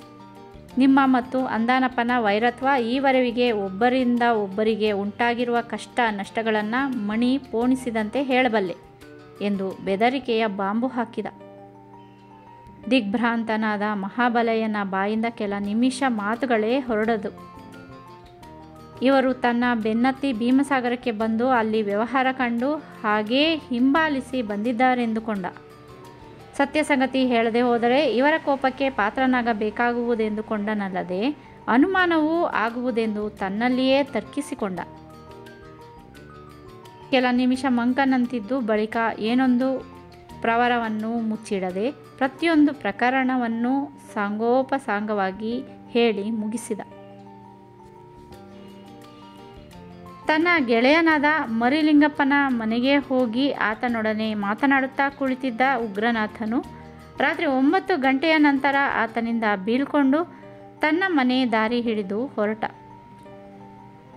ಏನೇನೋ ಯೋಚನೆಗಳನ್ನು ತಲೆಯೊಳಗೆ ತುಂಬಿಕೊಂಡು ಒಂಟಿಯಾಗಿ ಬರುತ್ತಿರಲು ಮಹಾನಂದ ಉದ್ಯಾನವನದ ಒಂದು ಮೂಲೆಯಲ್ಲಿ ಕಲ್ಲು ಮಂಚದ ಮೇಲೆ ತನ್ನ ಪೂರ್ವ ಗೆಳೆಯನಾದ ಲಿಂಗಾಚಾರಿಯು ಕುಳಿತಿರುವುದನ್ನು ಆಕಸ್ಮಿಕವಾಗಿ ಕಂಡು ಆಶ್ಚರ್ಯದಿಂದ ಹತ್ತಿರ ಹೋಗಿ ನಿಂತ. ಶೂನ್ಯ ದೃಷ್ಟಿಯಿಂದ ಆಕಾಶ ನೋಡುತ್ತಾ ಕುಳಿತಿದ್ದ ಲಿಂಗಾಚಾರಿಯು ತನ್ನೆದುರಿಗೆ ನಿಂತವರ್ಯಾರೆಂದು ನೋಡುತ್ತಲೇ ಉಗ್ರನಾಥನು, ಏನು ಆಚಾರ್ಯರೇ, ಈ ವೇಳೆಯಲ್ಲಿ ಒಂಟಿಯಾಗಿ ಕುಳಿತಿದ್ದೀರಾ? ನಾನು ಸಾಯಂಕಾಲ ಬಂದೆ. ಇಲ್ಲೇಕೆ ಕುಳಿತಿದ್ದೀರಾ? ನನ್ನ ಸ್ನೇಹಿತರೊಬ್ಬರಿಗಾಗಿ ಕಾಯ್ತಾ ಇದ್ದೇನೆ. ಮನೆಯಲ್ಲಿ ಎಲ್ಲರೂ ಆರೋಗ್ಯವೇ? ನಿಮ್ಮ ಮುಖ ಕಂಡು 10 ವರ್ಷಗಳ ಮೇಲಾಯಿತು. ಈ ನಗರಕ್ಕೆ ಬರುತ್ತಲೇ ನಿಮ್ಮನ್ನು ಜ್ಞಾಪಿಸಿಕೊಂಡೆ. ನಾಳೆ ನಿಮ್ಮಲ್ಲಿಗೆ ಬರಬೇಕೆಂದುಕೊಂಡಿದ್ದೆ. ಈಗ ಅಕಸ್ಮಾತ್ ಭೇಟಿಯಾಯಿತು. ನಾವೆಲ್ಲರೂ ಆರೋಗ್ಯವಾಗಿದ್ದೇವೆ. ನಾಳೆ ಏಕೆ? ಈಗಲೇ ಹೋಗೋಣ ಬನ್ನಿ. ನಾನು ಆಗಾಗ್ಗೆ ನಿಮ್ಮನ್ನು ಜ್ಞಾಪಿಸಿಕೊಳ್ಳುತ್ತಲೇ ಇರ್ತೇನೆ. ನನ್ನ ಸ್ನೇಹಿತರಿಗಾಗಿ ಕಾಯ್ತಾ ಇದ್ದೇನೆ. ಅವರಿಗಾಗಿ ಈ ನಗರಕ್ಕೆ ಬಂದಿರೋದು. ಅವರ ಕೆಲಸ ಮುಗಿಸಿಕೊಟ್ಟು ನಾಳೆ ಖಂಡಿತ ನಿಮ್ಮಲ್ಲಿಗೆ ಬರ್ತೇನೆ. ತಪ್ಪೋದಿಲ್ಲ. ಖಂಡಿತ ಬನ್ನಿ, ಮರೆಯಬೇಡಿ. ನೀವೀಗ ಕಾಂಚನಪುರದಲ್ಲೇ ಇರುವಿರಾ? ಇಲ್ಲ, ಭದ್ರಗಿರಿಯಲ್ಲಿದ್ದೇನೆ. ಆ ಊರಿಗೆ ಹೋಗಿ ಸೇರಿಕೊಂಡ್ರಾ? ಹೌದು. ನನ್ನ ತಂದೆ ತಾಯಿ ತೀರಿಕೊಂಡ ಮೇಲೆ ಜಮೀನು ನೋಡಿಕೊಳ್ಳುವವರಿಲ್ಲದ ಕಾರಣ ಅಲ್ಲಿಗೆ ಹೋಗಬೇಕಾಯಿತು. ನೀವು ನಿಮ್ಮ ಮನೆಯವರು ಆರೋಗ್ಯವಾಗಿರುವಿರಾ? ಏನೋ ಆರೋಗ್ಯವೋ ಏನೋ ಈ ರೋಗವೋ, ಮನೆಗೆ ಮನುಷ್ಯನಾಗದೆ ಮಸಣಕ್ಕೆ ಹೆಣವಾಗದೆ ಹೇಗೋ ಇದ್ದೇನೆ, ಬೇಸರದ ಧ್ವನಿಯಲ್ಲಿ ಹೇಳಿದ ಲಿಂಗಾಚಾರಿ. ಆತನಿಗೆ ಕುಟುಂಬ ಜೀವನದಲ್ಲಿ ಸುಖ ಇಲ್ಲ. ಹೆಂಡತಿ ಮಕ್ಕಳಿಂದ ತುಂಬ ನೊಂದು ಬೇಸತ್ತು ಹೋಗಿದ್ದಾನೆ. ಉಗ್ರನಾಥನು ಹೀಗೆ ಭಾವಿಸಿ ಆ ಬಗ್ಗೆ ಪ್ರಸ್ತಾಪ ಆರಂಭಿಸಿದರೆ ತುಂಬ ನೊಂದುಕೊಳ್ಳುವನೆಂದು ಭಾವಿಸಿ ಈ ವಿಷಯವನ್ನು ಏನೆಂದೂ ಕೇಳದೆ ಅಲ್ಲಿಗೆ ನಿಲ್ಲಿಸಿದ. ಕೆಲ ನಿಮಿಷಗಳವರೆಗೆ ಇನ್ನಿತರ ವಿಷಯವಾಗಿ ಮಾತನಾಡುತ್ತಾ ನಿಂತಿದ್ದು ತರುವಾಯ ನಾಳೆ ಖಂಡಿತ ಮನೆಗೆ ಬರಬೇಕೆಂದು ಹೇಳಿ ಆತನಿಂದ ಬೀಳ್ಕೊಂಡು ಹಿಂದಿರುಗಿದ. ಮನೆ ತಲುಪುವವರೆವಿಗೆ ತನ್ನ ಮತ್ತು ಲಿಂಗಾಚಾರಿಯ ಗತಕಾಲದ ಪ್ರವರಗಳನ್ನು ಮೆಲುಕು ಹಾಕುತ್ತಾ ನಾಳೆ ಆತನು ಬಂದಾಗ ಮನೆ ವಿಷಯ ಹೇಳಿ ಸಮಾಧಾನ ಹೇಳಬೇಕೆಂದು ತನ್ನಲ್ಲಿಯೇ ನಿರ್ಣಯಿಸಿಕೊಂಡ. ಮಡದಿಯ ಮುಂದೆ ಲಿಂಗಾಚಾರಿಯ ವಿಷಯ ಹೇಳಬೇಕೆಂದುಕೊಂಡನಾದರೂ ಮನೆಯ ವಾತಾವರಣ ಪರಿಸ್ಥಿತಿಯನ್ನು ಮೆಲುಕು ಹಾಕಿ ನಾಳೆ ಆತನು ಮನೆಗೆ ಬಂದ ನಂತರ ಅವನ ಮುಂದೆಯೇ ಹೇಳಿದರಾಯಿತು ಎಂದು ಅಂದುಕೊಂಡ. ಗುಡಿಯಪ್ಪನು ತನ್ನ ಮೇಲೆ ಪ್ರಯೋಗ ನಡೆಸಿರುವ ಶಕ್ತಿಯನ್ನು ವಿಫಲಗೊಳಿಸದೆ ಬಿಡಬಾರದೆಂದು ಸದಾ ಆ ಯೋಚನೆಯಲ್ಲೇ ಮುಳುಗಿರುವನು. ಊಟ ಮಾಡಿ ತಾಂಬೂಲ ಹಾಕಿಕೊಳ್ಳುವ ವೇಳೆಗೆ ಬಾಗಿಲ ಹೊರಗಡೆಯಿಂದ ಉಗ್ರಯ್ಯನವರೇ ಎಂಬ ಧ್ವನಿ ಕೇಳಿ ಥಟ್ಟನೆ ಎದ್ದು ಬಾಗಿಲು ತೆಗೆದು ಹೊರಗೆ ನೋಡಲು ಇನ್ನೊಬ್ಬ ಬಾಲ್ಯ ಗೆಳೆಯನಾದ ಸುಬ್ಬು ಕೃಷ್ಣನು ನಿಂತಿರುವನು. ಆತನಿಗೆ ಹಸ್ತಲಾಘವವಿತ್ತು ಸುಖಾಗಮನ ಬಯಸಿದ ಉಗ್ರನಾಥನು, ಇದೇನೋ ಈ ವೇಳೆಯಲ್ಲಿ ಬಂದಿದ್ದೀರಾ? ಈ ಊರಿಗೆ ಯಾವಾಗ ಬಂದ್ರಿ ಎನ್ನುತ್ತಾ ಒಳಗೆ ಕರೆದುಕೊಂಡು ಬಂದು ಆಫೀಸ್ ರೂಮಿನಲ್ಲಿ ಕೂರಿಸಿ ತಾನು ಆತನ ಎದುರಿಗೆ ಕುಳಿತ. ಆಗ ಉಗ್ರನಾಥನ ನೆನಪಿನ ಸುಳಿಗೆ ಕೆಲ ಹೊತ್ತಿನ ಹಿಂದೆ ಕಂಡು ಮಾತನಾಡಿದ ಲಿಂಗಾಚಾರಿಯು ಸುಳಿದು ಹೋದ. ನಾನು ಬಂದು 2 ದಿನಗಳಾಯಿತು. ನಾಳೆ ಬೆಳಿಗ್ಗೆ ಇಲ್ಲಿಂದ ಹೊರಡಲಿರುವುದರಿಂದ ಪುರುಸೊತ್ತು ಸಿಗುವುದಿಲ್ಲವೆಂದುಕೊಂಡು ನಿಮ್ಮನ್ನು ಕಂಡು ಹೋಗಲು ಬಂದೆ ಎಂದು ಉತ್ತರಿಸಿದ ಸುಬ್ಬುಕೃಷ್ಣ. ಬಾಲ್ಯ ಸ್ನೇಹಿತನೆಂದು ಮರೆಯದೆ ಅಭಿಮಾನವಿಟ್ಟು ಬಂದಿದ್ದೀರಲ್ಲ, ಅದೇ ನನಗೊಂದು ಸಂತೋಷ. ಅರ್ಧ ಗಂಟೆ ಮೊದಲು ಮಹಾನಂದ ಉದ್ಯಾನವನದ ಬಳಿ ಲಿಂಗಾಚಾರಿಯನ್ನು ಸಂಧಿಸಿದ್ದೆ. ಈಗ ನೀವು ಬಂದಿದ್ದೀರಾ? ಇದೊಂದು ವಿಚಿತ್ರನೇ ಸರಿ. ಅವರು ನಾಳೆ ಬೆಳಗ್ಗೆ ಇಲ್ಲಿಗೆ ಬರ್ತಾರೆ. ನೀವು ಅಪರೂಪಕ್ಕೆ ಬಂದಿದ್ದೀರಾ? ಅವರಿಗಾಗಿ ಮುಂದೂಡಿ ಅವರನ್ನು ಕಂಡು ಹೋಗಿ. ಏನು, ಲಿಂಗಾಚಾರ್ಯನ ಸಂಧಿಸಿದ್ದೀರಾ? ಆಶ್ಚರ್ಯ ವ್ಯಕ್ತಪಡಿಸಿ ಕೇಳಿದ ಸುಬ್ಬುಕೃಷ್ಣ. ಸಂಧಿಸಿದ್ದೆ. ಏಕೆ ಹೀಗೆ ಕೇಳ್ತೀರಾ? ನಿಜವಾಗಿ ಸಂಧಿಸಿ ಮಾತನಾಡಿದ್ರಾ? ಹೌದು. ನೀವೇಕೆ ಹೀಗೆ ಕೇಳ್ತಾ ಇದ್ದೀರಾ? ಅದರಲ್ಲೇನು ವಿಶೇಷವಿದೆ? ನನಗೇನು ಅನುಮಾನವೇ. ಅದೇಕೆ? ಅವರು 3 ತಿಂಗಳ ಹಿಂದೆ ಅರಸನಕುಂಟೆ ಬಳಿ ನಡೆದ ಬಸ್ ಅನಾಹುತಕ್ಕೆ ಸಿಕ್ಕಿ ಸ್ಥಳದಲ್ಲೇ ಮೃತಪಟ್ಟರಲ್ಲ. ತಲೆ ಜಜ್ಜಿ ಹೋಗಿ ಮುಖವನ್ನು ಗುರುತಿಸುವುದಕ್ಕೆ ಆಗಲಿಲ್ಲ. ರೋಮಾಂಚನಗೊಂಡ ಉಗ್ರನಾಥನು, ನಿಮ್ಮ ಮಾತು ನಿಜವೇ ಎಂದು ಕೇಳಿದ. ಸುಳ್ಳು ಹೇಳಿ ನನ್ನಿಂದ ಏನಾಗಬೇಕಾಗಿದೆ? ನಾನು ಸ್ವತಃ ಆ ಬಸ್ಸಿನಲ್ಲೇ ಕುಳಿತಿದ್ದೆ. ನನಗೂ ಬಲವಾದ ಪೆಟ್ಟು ಬಿದ್ದು ಆಸ್ಪತ್ರೆಗೆ ದಾಖಲಾಗಿದ್ದೆ. ಉಗ್ರನಾಥನು ತನ್ನ ಕಿವಿಗಳನ್ನೇ ನಂಬದಂತಾದ. ನೀವು ಹೇಳುತ್ತಿರುವುದರಿಂದ ನಂಬಬೇಕಾಗಿದ್ದರೆ ಹಾಗಾದರೆ ನಾನು ಕಂಡು ಮಾತನಾಡಿಸಿದ ಮನುಷ್ಯ ಯಾರು? ಯಾರೆಂದು ಕೇಳಿದರೆ ನಾನು ಏನೆಂದು ಹೇಳಲಿ? ಆ ಮನುಷ್ಯನ ಆಕಾರ ತಾಳಿ ಬಂದಿರುವ ದೆವ್ವ ಇರಬಹುದು. ದೆವ್ವವೇ? ಹೌದು. ನೀವು ಹೇಳೋದು ಕೇಳಿದರೆ ಪಿಶಾಚಿಯೇ ಇರಬಹುದೆಂದು ನನ್ನ ಭಾವನೆ. ನನಗೇನು ನಂಬಿಕೆ ಇಲ್ಲ. ಸತ್ತದ್ದು ಅರಸನಕುಂಟೆ ಬಳಿ. ಪಿಶಾಚಿ ಜನ್ಮತಾಳಿ ಇಲ್ಲಿಯವರೆಗೆ ಬರುವುದೆಂದರೇನು? ಅದರಲ್ಲೂ ದೆವ್ವಗಳಿವೆ ಅಂದರೆ ನಾನು ನಂಬುವುದೇ ಇಲ್ಲ. ನನ್ನ ವಿಚಾರ ನಿಮಗೆ ತಿಳಿದೇ ಇದೆಯಲ್ಲ. ನನಗೆಲ್ಲ ಗೊತ್ತಿದೆ. ಹೊಸದಾಗಿ ಕೇಳಬೇಕಾಗಿಲ್ಲ. ನಿಮಗೆ ದೆವ್ವಗಳ ಬಗ್ಗೆ ನಂಬಿಕೆ ಇದೆಯೇ? ನೀವು ಲಿಂಗಾಚಾರ್ಯನ ಕಂಡು ಮಾತನಾಡಿಸಿದ್ದೇನೆಂದರೆ ನಂಬಲೇಬೇಕಾಗುತ್ತೆ. ಆತನು ಸತ್ತದ್ದನ್ನು ಕಣ್ಣಾರೆ ನೋಡಿದ್ದೇನೆ. ನಾನು ಅವನಂತೆ ಆಗಿದ್ದೆ. ಇರಲಿ, ನೀವು ಆ ಮನುಷ್ಯನೊಡನೆ ಮಾತನಾಡಿದ್ದೇನೆಂದರೆ ನಾನು ಹೇಗೆ ನಂಬಲಿ? ಇದೊಂದು ವಿಚಿತ್ರವೇ ಆಗಿದೆ. ನಾನು ಖಂಡಿತ ಲಿಂಗಾಚಾರ್ಯವರನ್ನು ಕಂಡು ಮಾತನಾಡಿದ್ದೇನೆ. ನಿಮಗೆ ನಂಬಿಕೆ ಇಲ್ಲವಾದರೆ ಒಂದು ಕೆಲಸ ಮಾಡಿ. ಏನು ಕೆಲಸ? ನಾಳೆ ಬೆಳಿಗ್ಗೆ 9 ಗಂಟೆ ನಂತರ ಅವರಲ್ಲಿಗೆ ಬರ್ತಾರೆ. ಆ ವೇಳೆಗೆ ನೀವು ಬನ್ನಿ. ಆಗ ಅವರು ಯಾರೆಂದು ನಿಮಗೆ ತಿಳಿಯುತ್ತೆ. ಖಂಡಿತ ಬರುವರೆಂಬ ನಂಬಿಕೆ ಇದೆ. ನಂಬಿಕೆ ಮಾತು ಬೇಡ. ಬರುತ್ತಾರೆಂದು ಗ್ಯಾರಂಟಿ ಇದ್ದರೆ ನಾನು ನನ್ನ ಪ್ರಯಾಣವನ್ನು ಮುಂದುವರಿಸಿ ಅವರಿಗಾಗಿ ಬರ್ತೇನೆ. ಬಂದೇ ಬರ್ತಾರೆ. ನೀವು ಬಾರದೇ ಇರಬೇಡಿ. ನೀವು ಇಷ್ಟು ಹೇಳಿದ ಮೇಲೆ ಬಾರದೇ ಇರುತ್ತೇನೆಯೇ? ಬಂದೇ ಬರ್ತೇನೆ. ಉಗ್ರನಾಥನ ಮಕ್ಕಳೆಲ್ಲರೂ ಮಲಗಿದ್ದು ಹಾಲಿನಲ್ಲಿ ಕುಳಿತಿರುವ ಮಾಲತಮ್ಮನ್ನು ಅವರ ಮಾತುಗಳನ್ನು ಕೇಳಿಸಿಕೊಳ್ಳುತ್ತಾ ತೂಕಡಿಸುತ್ತಿರುವಳು. ದೆವ್ವ ಯಾರು, ಮನುಷ್ಯ ಯಾರೆಂದು ನಾಳೆ ತಿಳಿಯುತ್ತೆ. ಈಗ ತರ್ಕ ಮಾಡಿ ಸುಖ ಇಲ್ಲ, ಗಂಭೀರ ಭಾವದಿಂದ ಹೇಳಿದ ಉಗ್ರನಾಥ. ಲಿಂಗಾಚಾರಿ ಬಾರದೆ ಹೋದರೆ ನೀವು ಕಂಡದ್ದು ದೆವ್ವವೆಂದೇ ತಿಳಿಯಬೇಕಾಗುತ್ತೆ. ಆದರೆ ಬಸ್ ಅನಾಹುತದಲ್ಲಿ ಸತ್ತವನು ಬೇರೆಯವನೆಂದು ಭಾವಿಸಬೇಕಾಗುವುದು. ನಾಳೆ 2ರಲ್ಲಿ ಒಂದು ತೀರ್ಮಾನವಾಗುವುದು. ನನಗಿನ್ನು ವೇಳೆಯಾಯಿತು. ನಿಮ್ಮನ್ನು ಕಂಡು ಮಾತನಾಡಿಸಿಕೊಂಡು ಹೋಗೋಣವೆಂದು ಬಂದುದಕ್ಕೆ ಇಲ್ಲಿ ಈ ವಿಚಿತ್ರ ಸಮಾಚಾರ ಕೇಳಬೇಕಾಯಿತು. ನಿಮಗಾಗಿ ಬೆಳಗ್ಗೆ ಪ್ರಯಾಣವನ್ನು ರದ್ದುಪಡಿಸಿ ಮಧ್ಯಾಹ್ನ ಹೋಗಬೇಕಾಯಿತು. ನಿಮ್ಮೊಡನೆ ಮಾತನಾಡಿ ಗಂಟಲು ಒಣಗಿ ಹೋಗಿದೆ. ನಿಮ್ಮ ಕೈಯಾರೆ ಒಂದು ಲೋಟ ನೀರು ತಂದುಕೊಡಿ, ಕುಡಿದು ಹೋಗ್ತೇನೆ ಎಂದು ಹೇಳಿದ. ಕುಳಿತಲ್ಲಿಂದ ಎದ್ದು ಅಡಿಗೆ ಮನೆಗೆ ಬಂದ ಉಗ್ರನಾಥನು ಸ್ಟೀಲಿನ ಲೋಟದಲ್ಲಿ ನೀರು ತುಂಬಿಕೊಂಡು ರೂಮಿನ ಬಳಿಗೆ ಬಂದು ನೋಡಲು ಸುಬ್ಬುಕೃಷ್ಣನು ಅದೃಶ್ಯನಾಗಿದ್ದಾನೆ. ಉಗ್ರನಾಥನಿಗೆ ಉಂಟಾದ ಆಶ್ಚರ್ಯಕ್ಕೆ ಆದಿ ಅಂತ್ಯವೇ ಇಲ್ಲ. ನೀರು ತರುವುದರೊಳಗೆ ಎದ್ದು ಹೊರಟು ಹೋಗಿರಬಹುದೇ ಎಂದುಕೊಳ್ಳುವನಾದರೂ ಆ ರೀತಿ ಹೋಗುವ ಕಾರಣವಾದರೂ ಏನಿರುತ್ತದೆಂದು ತನಗೆ ತಾನೇ ಹೇಳಿಕೊಂಡ.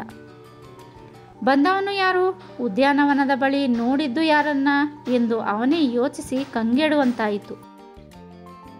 ಈ ವಿಚಿತ್ರ ಘಟನೆ ನಡೆಯಲು ಗುಡಿಯಪ್ಪನ ಮಂತ್ರಶಕ್ತಿಯ ಪ್ರಯೋಗ ಕಾರ್ಯವಿರಬಹುದೇ ಎಂಬ ಯೋಚನೆಯೂ ಹೊಳೆಯದೇ ಇರಲಿಲ್ಲ. ಮಕ್ಕಳೆಲ್ಲರೂ ಮಲಗಿದ್ದು ಮಡದಿಯು ತೂಕಡಿಸುತ್ತಿದ್ದುದರಿಂದ ಅವರ್ಯಾರೇ ಆಗಲಿ ಆ ನೋಟವನ್ನು ಕಾಣಲು ಅವಕಾಶವಾಗಲಿಲ್ಲ. ಮಡದಿಯಲ್ಲಿಗೆ ಬಂದ ಉಗ್ರನಾಥನು ಅವಳ ಭುಜದ ಮೇಲೆ ಕೈಯಿಟ್ಟು ಎಚ್ಚರಿಸಿ ರೂಮಿಗೆ ಹೋಗೋಣ ನಡೆ ಎಂದ. ನಿಮ್ಮ ಸ್ನೇಹಿತರು ಹೋದರೆ ಬೇಗ ಕಳುಹಿಸಿದಳ ಎಂದ ಮಾಲತಮ್ಮನು ಎದ್ದು ಮಲಗುವ ರೂಮಿಗೆ ಬಂದಳು. ಗಂಡನು ನೋಡಿದ, ಮಾತನಾಡಿದ ವಿಲಕ್ಷಣ ಘಟನೆಯನ್ನು ಆಕೆ ಏನು ಬಲ್ಲಳು? ಆ ರಾತ್ರಿಯೆಲ್ಲ ಉಗ್ರನಾಥನಿಗೆ ನಿದ್ದೆ ಇಲ್ಲ. ಲಿಂಗಾಚಾರಿ, ಸುಬ್ಬುಕೃಷ್ಣ ಇಬ್ಬರೂ ಸತ್ತಿರುವರೋ ಬದುಕಿರುವರೋ ಎಂಬುದನ್ನು ಪರೀಕ್ಷೆ ಮಾಡಿ ತಿಳಿಯದೆ ಬಿಡಲಾರೆನು ಎಂದುಕೊಂಡ. ಬೆಳಗಿನ ಜಾವ 5 ಗಂಟೆಯಾದರೂ ನಿದ್ದೆ ಮಾಡದೆ ಆಲೋಚನೆಯಲ್ಲೇ ಮುಳುಗಿದ್ದು ಬಳಿಕ ನಿದ್ದೆಗೆ ವಶನಾದ. 5:15 ಗಂಟೆಗೆ ಎಚ್ಚರಗೊಂಡ ಮಾಲತಮ್ಮನು ನೀರಿನ ಹಂಡೆಗೆ ಹಾಕುವ ನಿಮಿತ್ತ ಎದ್ದು ಸ್ನಾನದ ಮನೆಗೆ ಉರಿ ಹಾಕಲು ಹೊರಟಳು. ಸ್ನಾನದ ಮನೆಯೊಳಗೆ ಕಾಲಿಡುತ್ತಿದ್ದ ಹಾಗೆ ನೀರಿನ ಹಂಡೆ ಮೇಲೆ ಶರೀರವಾದ್ಯಂತ ಕರಡಿಯಂತೆ ಕೂದಲುಗಳನ್ನು ಹೊಂದಿ ರೂಪಾಯಿಗೂ ಅಗಲವಾದ ಕೆಂಪಾದ ಕಣ್ಣುಗಳುಳ್ಳದ್ದಾಗಿ ಚಪ್ಪಟೆಯಾದ ಹಾಗೂ ದೊಡ್ಡದಾದ ಮೂಗುಳ 4 ಇಂಚುಗಳಿಗೂ ಉದ್ದವಾದ ಕೋರೆ ಹಲ್ಲುಗಳುಳ್ಳ ಭಯಂಕರ ಆಕಾರವಾದ ಪ್ರಾಣಿಯನ್ನು ಕಂಡು ದೆವ್ವವೇ ಕುಳಿತಿದೆ ಎಂದು ಭಾವಿಸಿ ಬೆಚ್ಚಿ ಬಿದ್ದು ಅಯ್ಯಪ್ಪ ಎಂದು ಚೀರಿ ಓಡಿ ಬಂದಳು. ಮಡದಿಯ ಚೀರಾಟ ಕೇಳಿ ನಿದ್ದೆಯ ಮಂಪರಿನಲ್ಲಿದ್ದ ಉಗ್ರನಾಥನಿಗೆ ಹೊಡೆದು ಎಚ್ಚರಿಸಿದಂತೆ ಆಗಲು ತಕ್ಷಣ ಎದ್ದು ಇವಳೇಕೆ ಹೀಗೆ ಚೀರಿಕೊಂಡು ಬಂದಳೆಂದು ಮಂಚದಿಂದ ಇಳಿದು ಬಾಗಿಲ ಬಳಿಗೆ ಬರುತ್ತಿದ್ದ ಹಾಗೆ ಎದುರಿಗೆ ಬಂದು ಮಾಲತಮ್ಮನು ಗಂಡನಿಗೆ ಡಿಕ್ಕಿ ಹೊಡೆದು ಕೆಳಗೆ ಬೀಳುತ್ತಿದ್ದಂತೆಯೇ ಸಾವರಿಸಿಕೊಂಡು ನಿಂತ ಮಡದಿಯನ್ನು ಹಿಡಿದು ನಿಲ್ಲಿಸಿ ಹಾಗೇಕೆ ಕಿರಿಚಿಕೊಂಡೇ, ಏನಾಯಿತು ಎಂದು ಕೇಳಿದ. ಆ ವೇಳೆಗೆ ಮಂಗಳಯ್ಯನು ಎದ್ದು ಬಂದಿದ್ದಾನೆ. ಮಕ್ಕಳಿಬ್ಬರಿಗೆ ಎಚ್ಚರಿಕೆಯಾದರೂ ಹಾಸಿಗೆಯಿಂದೇಳದೆ ಮಲಗಿರುವರು. ದೆವ್ವ ದೆವ್ವ ಎಂದು ಮೇಲುಸಿರು ಬಿಡುತ್ತಾ ಮಾಲತಮ್ಮನು ಮಂಗಳಯ್ಯನಿಗೆ ಭಯವಾಯಿತು. ಆಶ್ಚರ್ಯಗೊಂಡ ಉಗ್ರನಾಥನು ದೆವ್ವವೇ ಎಲ್ಲಿದೆ ಎಂದು ಕೇಳಿದ. ಸ್ನಾನದ ಮನೆಯಲ್ಲಿ. ತಕ್ಷಣ ಉಗ್ರನಾಥನು ಸ್ನಾನದ ಮನೆಗೆ ಬಂದು ನೋಡಲು ಯಾರೂ ಕಾಣಲಿಲ್ಲ. ಮಂಗಳಯ್ಯನು ಭಾವನ ಹಿಂದೆಯೇ ಇರುವನು. ಎಲ್ಲಿದೆ ದೆವ್ವ? ನಿಂತಲ್ಲಿಂದಲೇ ಉಗ್ರನಾಥನು ಏರಿಕೆಯ ಧ್ವನಿಯಲ್ಲಿ ಕೇಳಿದ. ಬಾಗಿಲ ಹೊರಗೆ ಬಂದು ನಿಂತ ಮಾಲತಮ್ಮನು ಸ್ನಾನದ ಮನೆಯಲ್ಲಿ ತಾನು ಕಂಡ ಪಿಶಾಚಿಯು ಇಲ್ಲದಿರುವುದನ್ನು ನೋಡಿ ಭೀತಿಯ ಧ್ವನಿಯಲ್ಲಿಯೇ ಆ ಹಂಡೆಯ ಮೇಲೆ ಕುಳಿತಿತ್ತು ಎಂದಳು. ಹಾಗಾದರೆ ಈಗ ಎಲ್ಲಿದೆ? ಎಲ್ಲಿಗೋಯ್ತೋ ಏನೋ, ದೆವ್ವ ಆದ್ದರಿಂದ ಮಾಯವಾಗಿದೆ. ಅದು ಹೇಗೆ ಮಾಯವಾಗುತ್ತೆ? ನೀನೇನು ನೋಡಿದ್ಯಾ ಏನೋ ದೆವ್ವ ಅಂತ ಚೀರ್ಕೊಂಡೆ. ನಾನು ಸುಳ್ಳು ಹೇಳಿದ್ದೇನೆ ಅಂದ್ಕೊಂಡ್ರಾ? ಬೇಕೆಂದು ಚೀರಲು ನನಗೇನು ಹುಚ್ಚೆ? ನಿಮ್ಮ ಕಣ್ಣಿಗೆ ಕಂಡಿದ್ದರೆ ನಿಮಗಾಗ ತಿಳಿಯುತ್ತಿತ್ತು. ನಿನ್ನ ಕಣ್ಣಿಗೆ ಕಂಡ ಮೇಲೆ ನನ್ನ ಕಣ್ಣಿಗೆ ಏಕೆ ಕಾಣಲಿಲ್ಲ? ನೀವು ಬರುವುದರಲ್ಲಿ ಮಾಯವಾಗಿದೆ. ಹೆಂಡತಿಯನ್ನು ಅಪಹಾಸ್ಯ ಮಾಡುವಂತೆ ನಕ್ಕ ಉಗ್ರನಾಥ. ನಿಮಗೆ ಹುಡುಗಾಟವಾಗಿದೆ. ಬೆಕ್ಕಿಗೆ ಚೆಲ್ಲಾಟವಾದರೆ ಇಲ್ಲಿಗೆ ಪ್ರಾಣ ಸಂಕಟ. ಆ ದೆವ್ವದ ಆಕಾರ, ಕಣ್ಣುಗಳ ನೋಟ ಮುಂದೆ ಕಟ್ಟಿದಂತಿದೆ. ಹುಸಿಕೋಪದಿಂದ ನುಡಿದ ಮಾಲತಮ್ಮನು ತಾನು ಕಂಡ ಪಿಶಾಚಿಯ ವರ್ಣನೆ ಮಾಡಿ ಹೇಳಿದಳು. ಅಕ್ಕನು ಸುಳ್ಳೇಕೆ ಹೇಳುವಳೆಂದು ಮಂಗಳಯ್ಯನು ಅಕ್ಕನ ಪಕ್ಷ ವಹಿಸಿ ಮಾತನಾಡಿದ. ಸ್ನಾನದ ಮನೆಯಲ್ಲಿರಲು ನನಗೆ ಭಯವಾಗುತ್ತೆ, ನೀವೇ ಉರಿ ಹಾಕಿ ಎಂದು ಮಾಲತಮ್ಮನು ಹೊರಗೆ ಬಂದು ಕುಳಿತಳು. ಅವಳ ಹೃದಯದಲ್ಲಿ ಭೀತಿಯು ನೆಲೆಯಾಗಿರುವುದರಿಂದ ಗಡಗಡನೆಂದು ನಡುಗುತ್ತಿರುವಳು. ತನ್ನವಳ ಕಣ್ಣಿಗೆ ಪಿಶಾಚಿ ರೂಪದ ಆಕೃತಿಯು ಕಾಣಲು ಗುಡಿಯಪ್ಪನ ಮಂತ್ರ ಪ್ರಭಾವವೇ ಕಾರಣವಿರಬಹುದು ಎಂದುಕೊಂಡ ಉಗ್ರನಾಥನು ತಾನೇ ನೀರಿನ ಹಂಡೆಗೆ ಉರಿ ಹಾಕಿ ನೀರು ಬಿಸಿಯಾದ ಮೇಲೆ ಮೊದಲು ಅವನೇ ಸ್ನಾನ ಮಾಡಿದ. ತರುವಾಯ ಮಂಗಳಯ್ಯನು ಸ್ನಾನ ಮಾಡಲು, ಅನಂತರ ಗಂಡನಿಗೆ ಬಾಗಿಲ ಮುಂದೆಯೇ ನಿಂತುಕೊಂಡಿರುವಂತೆ ಹೇಳಿದ ಮಾಲತಮ್ಮನು ಸ್ನಾನ ಮಾಡಿ ಹೊರಗೆ ಬಂದಳು. ತಮ್ಮನಿಗೆ ಅಡಿಗೆ ಮನೆಯಲ್ಲೇ ಕುಳಿತುಕೊಳ್ಳುವಂತೆ ಹೇಳಿ ಉಪ್ಪಿಟ್ಟು ಕಾಫಿ ತಯಾರಿಸಿದಳು. ಉಗ್ರನಾಥನು ಯೋಚನೆಗೊಳಗಾಗಿ ಕುಳಿತ. ಹಿಂದಿನ ದಿನ ಲಿಂಗಾಚಾರಿ ಸುಬ್ಬಕೃಷ್ಣನು ಕಂಡು ಮಾತನಾಡಿದ್ದಾನೆ. ಒಬ್ಬನನ್ನು ಉದ್ಯಾನವನದ ಬಳಿ ಕಂಡಿದ್ದರೆ ಮತ್ತೊಬ್ಬನು ಮನೆಗೆ ಬಂದು ಮಾತಾಡಿದ್ದಾನೆ. ಲಿಂಗಾಚಾರಿಯು ಸತ್ತು ಹೋಗಿದ್ದಾನೆಂದು ಹೇಳಿದ ಸುಬ್ಬಕೃಷ್ಣನು ಮಾಯವಾಗಿ ಆತನ ಮಹಾದಾಶ್ಚರ್ಯಕ್ಕೆ ಕಾರಣ ಉಂಟು ಮಾಡಿದ್ದಾನೆ. ಆ ಬಗ್ಗೆ ಪರೀಕ್ಷೆ ಮಾಡಿ ಸತ್ಯಸಂಗತಿ ತಿಳಿಯಬೇಕೆಂಬ ನಿರ್ಧಾರದಲ್ಲಿ ಇರಲು ಬೆಳಗಾಗುತ್ತಲೇ ಈ ವಿಲಕ್ಷಣ ಘಟನೆ ನಡೆದಿದೆ. ಬಾಲ್ಯ ಸ್ನೇಹಿತರು ಕಾಣಿಸಿಕೊಂಡು ಅವರಲ್ಲೊಬ್ಬನು ಅದೃಶ್ಯನಾಗಿ ಮಡದಿಯು ಪಿಶಾಚಿಯನ್ನು ಕಂಡಿದ್ದರೂ ತನ್ನ ಕಣ್ಣಾರೆ ಅಂತಹ ಆಕೃತಿಯನ್ನು ಕಾಣದೆ ಉಗ್ರನಾಥನು ನಂಬುವಂತಿಲ್ಲ. ಮೊದಲು ಗೆಳೆಯರಿಬ್ಬರ ಬಗ್ಗೆ ಪರೀಕ್ಷೆ ನಡೆಯಿಸಿ ಸತ್ಯ ಅಸತ್ಯತೆಯನ್ನು ತಿಳಿಯಬೇಕಾಗಿದೆ. ಮಂಗಳಯ್ಯನಿಗೆ ಮನೆಯಲ್ಲೇ ಇರುವಂತೆ ಕಟ್ಟಾಜ್ಞೆ ಮಾಡಿ ಸ್ನೇಹಿತರ ವಿಷಯವಾಗಿ ಸಂಶೋಧನೆ ಆರಂಭಿಸಿದ. 3 ದಿನಗಳಲ್ಲಿಯೇ ಅವರಿಬ್ಬರೂ ಬಸ್ಸಿನ ಅನಾಹುತಕ್ಕೊಳಗಾಗಿ ಒಬ್ಬನು ಸ್ಥಳದಲ್ಲಿ ಮೃತಪಟ್ಟರೆ ಮತ್ತೊಬ್ಬನು ಆಸ್ಪತ್ರೆಯಲ್ಲಿ ಸತ್ತನೆಂದು ತಿಳಿಯಿತು. ವಿಷಯ ತಿಳಿದ ಉಗ್ರನಾಥನ ಆಶ್ಚರ್ಯಕ್ಕೆ ಮೇರೆಯೇ ಇಲ್ಲವಾಯಿತು. ಬಸ್ಸಿನ ಅನಾಹುತಕ್ಕೆ ಸಿಕ್ಕಿ ದುರ್ಮರಣಕ್ಕೆ ಈಡಾದವರಿಬ್ಬರೂ ನಿಜವಾದ ರೂಪ ತಾಳಿ ತನ್ನಲ್ಲಿಗೆ ಬಂದ ಅಂತರಾರ್ಥವೇನು ಇರಬಹುದು? ನನಗೆ ಕಾಣಿಸಿಕೊಳ್ಳಲು ಗುಡಿಯಪ್ಪನ ಹಸ್ತಕ್ಷೇಪವಿರಬಹುದೇ? ಇದ್ದರೂ ಇರಬಹುದು. ದೆವ್ವಗಳ ಬಗ್ಗೆ ನನಗೆ ನಂಬಿಕೆ ಉಂಟಾಗಲು ಏನೇನೋ ಚಮತ್ಕಾರ ಸಾಹಸಗಳನ್ನು ಮಾಡಿ ತೋರಿಸಿದ್ದಾನೆ. ಇನ್ನೂ ಏನೇನೋ ವಿದ್ಯಮಾನಗಳನ್ನು ತೋರುವನೋ ತಿಳಿಯದು. ಏನಾದರೂ ತೋರಿಸಲಿ, ನನ್ನ ಮನಸ್ಸಿಗೆ ನಂಬಿಕೆ ಸಮಾಧಾನವಾಗುವವರೆಗೆ ಒಪ್ಪುವುದಿಲ್ಲವೆಂದು ತನ್ನಲ್ಲಿಯೇ ಸಂಕಲ್ಪ ಮಾಡಿಕೊಂಡ. ಮಹಾಬಲಯ್ಯನ ಮೂಲಕ ಆತನ ಕಾರ್ಯ ವ್ಯವಹಾರಗಳನ್ನೆಲ್ಲ ಕೇಳಿ ತಿಳಿದ ಗಾಳಿರಾಯನು ದುರ್ಗಾಪ್ರಸಾದನ ವಿಷಯವಾಗಿಯೇ ಸಂದೇಹಗ್ರಸ್ತನಾದ. ನನ್ನನ್ನು ಕಾಣಲು ಪ್ರತಿ ಮಂಗಳವಾರ ಮಾತ್ರ ಬರಬೇಕೆಂದು, ಬೇರೆ ದಿನಗಳಲ್ಲಿ ಬಂದರೆ ಸಿಗುವುದಿಲ್ಲವೆಂದು, ಮಂಗಳವಾರ ವಿನಃ ಉಳಿದ ದಿವಸಗಳು ತೋಟದಲ್ಲಿರುವೆನೆಂದು ಮಹಾಬಲಯ್ಯನ ಬಳಿ ಹೇಳಿರುವನು. 6 ದಿನಗಳು ತೋಟದಲ್ಲೇನು ಕೆಲಸ? ತೋಟವು ಭೀಮಸಾಗರಕ್ಕೆ ಎಷ್ಟು ಮೈಲಿಗಳ ದೂರವಿದೆ? ಅಲ್ಲೇನು ಕೆಲಸ ಮಾಡಿಕೊಂಡಿರುತ್ತಾನೆ? ಅವನ ಮಾಯಾ ಮಂತ್ರಗಳ ವಿದ್ಯಮಾನಗಳನ್ನೆಲ್ಲ ತೋಟದಲ್ಲೇ ನಡೆಯುವುದೇ? ಮಹಾಬಲಯ್ಯನ ಮಗಳನ್ನು ತನ್ನ ಮಂತ್ರಶಕ್ತಿಯ ಮಹಾಪ್ರಯೋಗದಿಂದ ಅಪಹರಿಸಿ ತೋಟದಲ್ಲಿ ಅಡಗಿಸಿಟ್ಟು ಆಕೆಯೊಡನೆ ನಲಿದಾಡಿಕೊಂಡಿರಬಹುದೇ? ತನ್ನಾಸೆ ಮುಗಿಸಿಕೊಂಡು ವಾಪಸ್ ಕಳುಹಿಸಬಹುದೇ? ಆ ಕಾರಣ ಮಹಾಬಲಯ್ಯನ ಬಳಿ ಆ ರೀತಿ ಮಾತನಾಡಿದ್ದಾನೆ.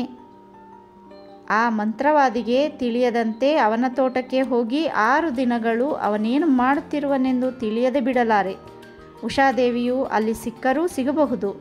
ಮಹಾಬಲಯ್ಯನಿಗೆ ವಚನವಿತ್ತ ಪ್ರಕಾರ ಉಷಾದೇವಿಯನ್ನು ಆದಷ್ಟು ಬೇಗ ಪತ್ತೆ ಮಾಡಿ ಹಿಡಿಯುವುದು ನನ್ನ ಮುಖ್ಯ ಕರ್ತವ್ಯ. ಈ ರೀತಿ ತನಗೆ ತಾನೇ ಆಲೋಚಿಸಿ ಗಾಳಿರಾಯನು ತನ್ನ ಕಾರ್ಯಾನುಕೂಲತೆಗೆ ಬೇಕಾದ ಅನುಕೂಲ ಮಾಡಿಕೊಂಡು ಮಂಗಳವಾರ ಬೆಳಗ್ಗೆಯೇ ಭೀಮಸಾಗರಕ್ಕೆ ಪ್ರಯಾಣ ಬೆಳೆಸಿದ. ಭೀಮಸಾಗರ ತಲುಪಿದ ನಂತರ ದುರ್ಗಾಪ್ರಸಾದನನ್ನು ನೇರವಾಗಿ ಸಂಧಿಸಿ ಮಾತನಾಡಲೋ ಅಥವಾ ಅವನಿಗೆ ಕಾಣಿಸಿಕೊಳ್ಳದೆ ಅವನ ವ್ಯವಹಾರಗಳನ್ನು ನೋಡಿ ತಿಳಿಯಲೋ ಎಂದು ಯೋಚನೆಗೀಡಾದ. ಮಂಗಳವಾರ ಇಲ್ಲಿದ್ದು ಉಳಿದ ದಿನಗಳಲ್ಲಿ ಇರುವುದಿಲ್ಲವೆಂದರೆ ಆಶ್ಚರ್ಯವೇ ಸರಿ. ಆ ದಿವಸಗಳಲ್ಲಿ ಏನು ಮಾಡುವನೆಂದು ನೋಡಿ ತಿಳಿಯಬೇಕಾಗಿದೆ. ಈ ದಿನ ಮಾತ್ರ ಇಲ್ಲಿರುವವನಾದ್ದರಿಂದ ಗಿರಾಕಿಗಳು ಹೆಚ್ಚಿನ ಸಂಖ್ಯೆಯಲ್ಲಿ ಬರಬಹುದು. ಮೊದಲು ಆ ಮನೆಯ ಬಳಿಗೆ ಹೋಗಿ ಅಲ್ಲಿನ ವಾತಾವರಣ ಪರಿಸ್ಥಿತಿ ನೋಡಿ ಮುಂದಿನ ಕಾರ್ಯ ನಿರ್ವಹಿಸಬೇಕೆಂದು ನಿಲ್ದಾಣಕ್ಕೆ ಸಮೀಪದಲ್ಲಿದ್ದ ಅರುಣಾ ಭವನದಲ್ಲಿ ರೂಮು ಪಡೆದು ಸಾಮಾನ್ಯ ವೇಷ ತಾಳಿ ಮಾರುತಿ ಗಲ್ಲಿಗೆ ಹೊರಟ. ಆ ಮನೆ ಹತ್ತಿರ ಹೋಗಿ ನೋಡಲು ಜನಗಳು ಹೋಗಿ ಬರುವುದೇನೂ ಕಾಣಲಿಲ್ಲ. ಈ ದಿನ ಗಿರಾಕಿಗಳು ಇದ್ದ ಹಾಗೆ ತೋರುವುದಿಲ್ಲ. ಮೇಲಾಗಿ ಮಹಾಬಲಯ್ಯನಂತವರು ಪ್ರತಿದಿನ ಬಂದು ಹೋಗಲು ಸಾಧ್ಯವಿಲ್ಲ. ಹೆಚ್ಚಿನ ಕೆಲಸ ಮಾಡಿಸಿಕೊಳ್ಳುವವರು ಮಾತ್ರ ಬಂದು ಹೋಗುವ ಹಾಗೆ ತೋರುತ್ತೆ. ಏನಾದರಾಗಲಿ ಇವನನ್ನು ಕಂಡು ಮಾತನಾಡುವುದರಿಂದ ಉತ್ತಮವಿದೆ ಎಂದು ಯೋಚಿಸಿ ಯಾರನ್ನೂ ವಿಚಾರಿಸದೆ ಮೆಟ್ಟಿಲುಗಳನ್ನೇರಿ ಮೇಲೆ ಹೋದ. ಬೆತ್ತದ ಕುರ್ಚಿಯ ಮೇಲೆ ಆರಾಮವಾಗಿ ಕುಳಿತು ವಾರಪತ್ರಿಕೆಯೊಂದನ್ನು ಓದುತ್ತಿದ್ದ ದುರ್ಗಾಪ್ರಸಾದನು ತಲೆ ಎತ್ತಿ ನೋಡಿ ಅಪರಿಚಿತ ವ್ಯಕ್ತಿಯನ್ನು ಕಂಡು, ಯಾರು ಬೇಕಾಗಿತ್ತು ನಿಮಗೆ ಎಂದು ಕೇಳಿದ. ಒಳಗೆ ಕಾಲಿರಿಸಿದ ಗಾಳಿರಾಯನು ದುರ್ಗಾಪ್ರಸಾದ ಅಂದರೆ ನೀವೆಯೋ ಎಂದು ಕೇಳಿದ. ಹೌದು ನಾನೇ. ನೀವು ಯಾರು? ಎಲ್ಲಿಂದ ಬಂದಿದ್ದೀರಾ? ನಾನು ರಾಯನಕೆರೆಯಿಂದ ಬಂದಿದ್ದೇನೆ. ನನ್ನ ಹೆಸರು ಗರುಡಯ್ಯ. ನಾನು ಆ ಊರಿನಿಂದ ನಿಮಗಾಗಿ ಬಂದಿದ್ದೇನೆ. ಗಾಳಿರಾಯನು ದುರ್ಗಾಪ್ರಸಾದನ ಪ್ರಶ್ನೆಗಳಿಗೆ ಒಂದೇ ಬಾರಿಗೆ ಉತ್ತರವಿತ್ತ. ನಾನು ಇಲ್ಲಿರುವ ಸಂಗತಿಯನ್ನು ನಿಮ್ಮಲ್ಲಿ ಹೇಳಿದವರು ಯಾರು? ನಾಗೇಂದ್ರಪ್ಪನ ಸಂಬಂಧಿಕನಾದ ಕೊಂಗಾಡಯ್ಯ. ನಿಂತೇ ಇದ್ದಿರಲ್ಲ, ಕುಳಿತುಕೊಳ್ಳಿ. ದುರ್ಗಾಪ್ರಸಾದನು ತನ್ನ ಮನದಲ್ಲಿ ನಾಗೇಂದ್ರಪ್ಪನು ತನ್ನ ಸಂಗತಿಯನ್ನು ಕೊಂಗಾಡಯ್ಯನ ಬಳಿ ಹೇಳಿದ್ದಾನೆ, ಆತ ಇವನು ಸ್ನೇಹಿತನಾಗಿರುವುದರಿಂದ ಈತನ ಬಳಿ ಹೇಳಿದ್ದಾನೆ ಎಂದುಕೊಂಡ. ಗಾಳಿರಾಯನು ಕುರ್ಚಿಯ ಮೇಲೆ ಕುಳಿತ. ನನ್ನಿಂದ ಏನಾಗಬೇಕು? ಮಹದುಪಕಾರವಾಗಬೇಕು. ಅದೇನು ಉಪಕಾರ ಹೇಳಿ? ನನ್ನೊಡನೆ ಜಗಳ, ಹಣ, ಒಡವೆಗಳನ್ನು ಕದ್ದುಕೊಂಡು ಅಪ್ಪನ ಮನೆಗೆ ಹೋಗಿ ನೆಲೆಯಾಗಿರುವ ನನ್ನವಳು ತಾನಾಗಿಯೇ ನನ್ನಲ್ಲಿಗೆ ಬಂದು ಸಂಸಾರ ಮಾಡಿಕೊಂಡಿರುವಂತೆ ಮಾಡಬೇಕು. ತಾಯಿ ಮನೆಗೆ ಹೋಗಿ ಎಷ್ಟು ದಿನಗಳಾಯಿತು? 2 ವರ್ಷಗಳ ಮೇಲಾಯಿತು. 2ನೇ ಮದುವೆಯಾಗುವುದಿದ್ದರೆ ನಾನು ಲೆಕ್ಕಿಸುತ್ತಲೇ ಇರಲಿಲ್ಲ. ಮೊದಲನೆಯ ಹೆಂಡತಿ ಬದುಕಿದ್ದ ಹಾಗೆ 2ನೆಯ ಮದುವೆಯಾಗಲು ಕಾನೂನು ಅಡ್ಡಿಯಾಗಿರುತ್ತೆ. ನಿಮ್ಮ ಮದುವೆಯಾಗಿ ಎಷ್ಟು ವರ್ಷಗಳಾಯಿತು? 8 ವರ್ಷಗಳಾಯಿತು. ಮಕ್ಕಳಿದ್ದಾರೆಯೇ? ಇದ್ದಾರೆ. ಅವರೆಲ್ಲಿದ್ದಾರೆ? ತಾಯಿಯ ಬಳಿಯೇ ಇದ್ದಾರೆ. ಆಕೆಯಿಂದ ಬಿಡುಗಡೆ ಹೊಂದಿ ಬೇರೆ ಮದುವೆಯಾಗಲು ಏನು ಪ್ರಯತ್ನಪಟ್ಟರೂ ಆಗಲಿಲ್ಲ. ಆ ಬಗ್ಗೆ ನಾನು ಪಟ್ಟಿರುವ ಕಷ್ಟ ದೇವರೇ ಬಲ್ಲ.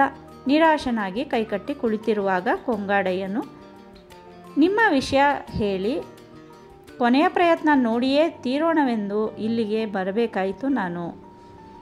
ನಿಮ್ಮ ಮಾವ ಏನು ಕೆಲಸ ಮಾಡಿಕೊಂಡಿದ್ದಾರೆ? ಅವನೊಬ್ಬ ತಲೆ ಹಿಡುಕ ಇದ್ದ ಹಾಗೆ.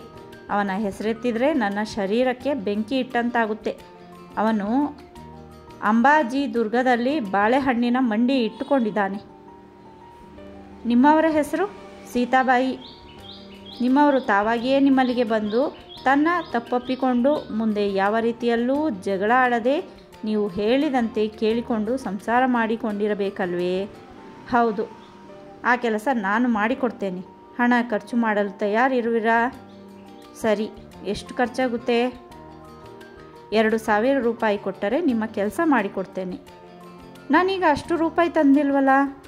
2,000 ರೂಪಾಯಿ ಕಡಿಮೆ ಎಂದರೆ ನನ್ನಿಂದ ಆಗದು. ನಾನೀಗ 300 ರೂಪಾಯಿ ಕೊಡ್ತೇನೆ. ಉಳಿದ ಹಣ ಊರಿಗೆ ಹೋಗಿ ತಂದು ಕೊಟ್ಟರಾಗದೆ? ಹಾಗೇ ಮಾಡಿ. ನೀವು ಬರುವುದರೊಳಗೆ ನಿಮ್ಮ ಕೆಲಸ ಮಾಡಿ ಮುಗಿಸಿ ಬಿಟ್ಟಿರ್ತೇನೆ. ನೀವು ಬರುವುದಾದರೆ ಮುಂದಿನ ಮಂಗಳವಾರವೇ ಬರಬೇಕು. ನಾಳೆ ಕಾಯಬೇಕು ಮಂಗಳವಾರದವರೆಗೆ. ನಾನಿಲ್ಲಿರುವುದು ವಾರಕ್ಕೆ 1 ದಿನ ಮಾತ್ರ, ಅದು ಮಂಗಳವಾರ. ಆಗಲಿ ಬಿಡಿ, ಇನ್ನೇನು ಮಾಡುವುದಕ್ಕಾಗುತ್ತೆ. ನಿಮ್ಮ ಕೆಲಸ ಗ್ಯಾರಂಟಿ ತಾನೇ? ನಿಮಗೆ ಅನುಮಾನವೇ? ಅನುಮಾನದ ವಿಷಯವಲ್ಲ, ಹಣ ಕೊಟ್ಟು ವ್ಯರ್ಥವಾಗಬಾರದು, ಅದಕ್ಕಾಗಿ ಹೇಳಿದ್ದು. ನೀವು ಬೇರೆ ತರಹ ಪ್ರಯತ್ನಪಟ್ಟು ನಿರಾಶರಾಗಿದ್ದೀರಾ, ಅದಕ್ಕಾಗಿ ಈ ಮಾತು ಹೇಳ್ತಿದ್ದೀರಾ. ನನ್ನ ಬಗ್ಗೆ ಅನುಮಾನವೇ ಬೇಕಿಲ್ಲ. ನಿಮ್ಮ ಸಂದೇಹ ನಿವಾರಣೆಗಾಗಿ ನನ್ನ ವಿದ್ಯಾ ಸಾಮರ್ಥ್ಯದಲ್ಲಿ ಸಣ್ಣ ಪ್ರಯೋಗ ಮಾಡಿ ತೋರಿಸ್ತೇನೆ. ನೋಡಿ ಸಂತೋಷಪಡಿ. ಮನದಲ್ಲಿ ತಾಳಿರುವ ಸಂದೇಹವೂ ನಿವಾರಣೆಯಾಗುತ್ತೆ. ನಿಮ್ಮ ಕೈಗೆ ಕೊಟ್ಟಿರುವಂತಹ ವಾಚು ಕೊಡಿ. ಗಾಳಿರಾಯನು ವಾಚನ್ನು ಬಿಚ್ಚಿಕೊಟ್ಟ. ಒಂದು ಸಣ್ಣ ತಗಡಿನ ಡಬ್ಬವನ್ನು ಗಾಳಿರಾಯನ ಕೈಗಿತ್ತ ದುರ್ಗಾಪ್ರಸಾದನು ನಿಮ್ಮ ವಾಚನ್ನು ಇದರೊಳಗಿಟ್ಟು ನೀವೇ ಬಾಯಿ ಮುಚ್ಚಿ ಎಂದು ಹೇಳಿದ. ಪತ್ತೇದಾರನು ಡಬ್ಬವನ್ನು ಪರೀಕ್ಷಿಸಿ ವಾಚನ್ನು ಅದರೊಳಗಿಟ್ಟು ಮುಚ್ಚಳ ಮುಚ್ಚಿದ. ಕರವಸ್ತ್ರ ದಾರವನ್ನಿತ್ತ ಮಂತ್ರವಾದಿಯು ಈ ವಸ್ತ್ರದಿಂದ ಡಬ್ಬವನ್ನು ಸುತ್ತಲೂ ದಾರ ಬಿಗಿದ ಗಾಳಿರಾಯನು ಈಗೇನು ಮಾಡಲಿ ಎಂದು ಕೇಳಿದ. ನಿಮ್ಮ ಕಣ್ಣೆದುರಿಗೆ ಕಾಣುವಂತೆ ನಿಮ್ಮ ಕೈಯಾರೆ ಎಲ್ಲಿಯಾದರೂ ಇಡಿ. ಗಾಳಿರಾಯನು ಡಬ್ಬವನ್ನು ಎದುರಿಗಿರುವ ಕಿಟಕಿಯ ಬಳಿ ಇಟ್ಟು ಯಥಾಸ್ಥಾನದಲ್ಲಿ ಕುಳಿತಲ್ಲಿಂದ ಮೇಲೇಳದ ದುರ್ಗಾಪ್ರಸಾದನು ಮಂತ್ರಿಸಿದ ಅಕ್ಕಿ ಕಾಳುಗಳನ್ನು ಡಬ್ಬದ ಕಡೆ ಮತ್ತು ಗಾಳಿರಾಯನ ಮೇಲೆಸೆದು ಆತನ ವ್ಯಾಪಾರ ವ್ಯವಹಾರಗಳ ವಿಷಯವಾಗಿ ಪ್ರಶ್ನೆಗಳನ್ನು ಹಾಕಿ ಉತ್ತರ ಪಡೆದ. 20 ನಿಮಿಷ ಕಳೆದ ನಂತರ ಈಗ ಡಬ್ಬದಲ್ಲಿರುವ ವಾಚನ್ನು ತೆಗೆದು ನಿಮ್ಮ ಕೈಗೆ ಕಟ್ಟಿಕೊಳ್ಳಿ ಎಂದ. ಗಾಳಿರಾಯನು ದಾರ ಬಿಚ್ಚದೆ ಮೊದಲು ಪರೀಕ್ಷಿಸಿ ತಾನು ಕಟ್ಟಿದ್ದು ಯಥಾಸ್ಥಿತಿಯಲ್ಲಿರುವುದನ್ನು ಕಂಡು ಅನಂತರ ದಾರವನ್ನು ಬಿಚ್ಚಿ ವಸ್ತ್ರ ಕಳಚಿ ಮುಚ್ಚಳ ತೆಗೆದು ನೋಡಲು ಅದರಲ್ಲಿ ಇಟ್ಟಿದ್ದ ವಾಚು ಮಾಯವಾಗಿದೆ. ಡಬ್ಬದಲ್ಲಿ ವಾಚಿಲ್ಲ. ಗಾಳಿರಾಯ ಆಶ್ಚರ್ಯ ವ್ಯಕ್ತಪಡಿಸಿ ಹೇಳಿದ. ಏನಾಯಿತು? ದುರ್ಗಾಪ್ರಸಾದನು ಹುಬ್ಬು ಹಾರಿಸಿ ಕೇಳಿದ. ನೀವು ಮಾಯ ಮಾಡಿದ್ದೀರಾ? ನಾನು ಮಾಯ ಮಾಡಿಲ್ಲ. ನೀವು ವಾಚನ್ನು ಡಬ್ಬದಲ್ಲಿ ಇಟ್ಟೇ ಇಲ್ಲ. ನಾನು ಇಟ್ಟಿದ್ದೇನೆ. ಇಟ್ಟ ಮೇಲೆ ಡಬ್ಬದಲ್ಲಿಯೇ ಇರಬೇಕಾಗಿತ್ತಲ್ಲ. ನೀವು ಮಾಯ ಮಾಡಿದ್ದೀರೆಂದು ಹೇಳಿದ್ನಲ್ಲ. ನಾನೇಕೆ ಮಾಯ ಮಾಡಲಿ? ನಿಮ್ಮ ಜೇಬುಗಳನ್ನು ಒಂದು ಬಾರಿ ನೋಡಿ.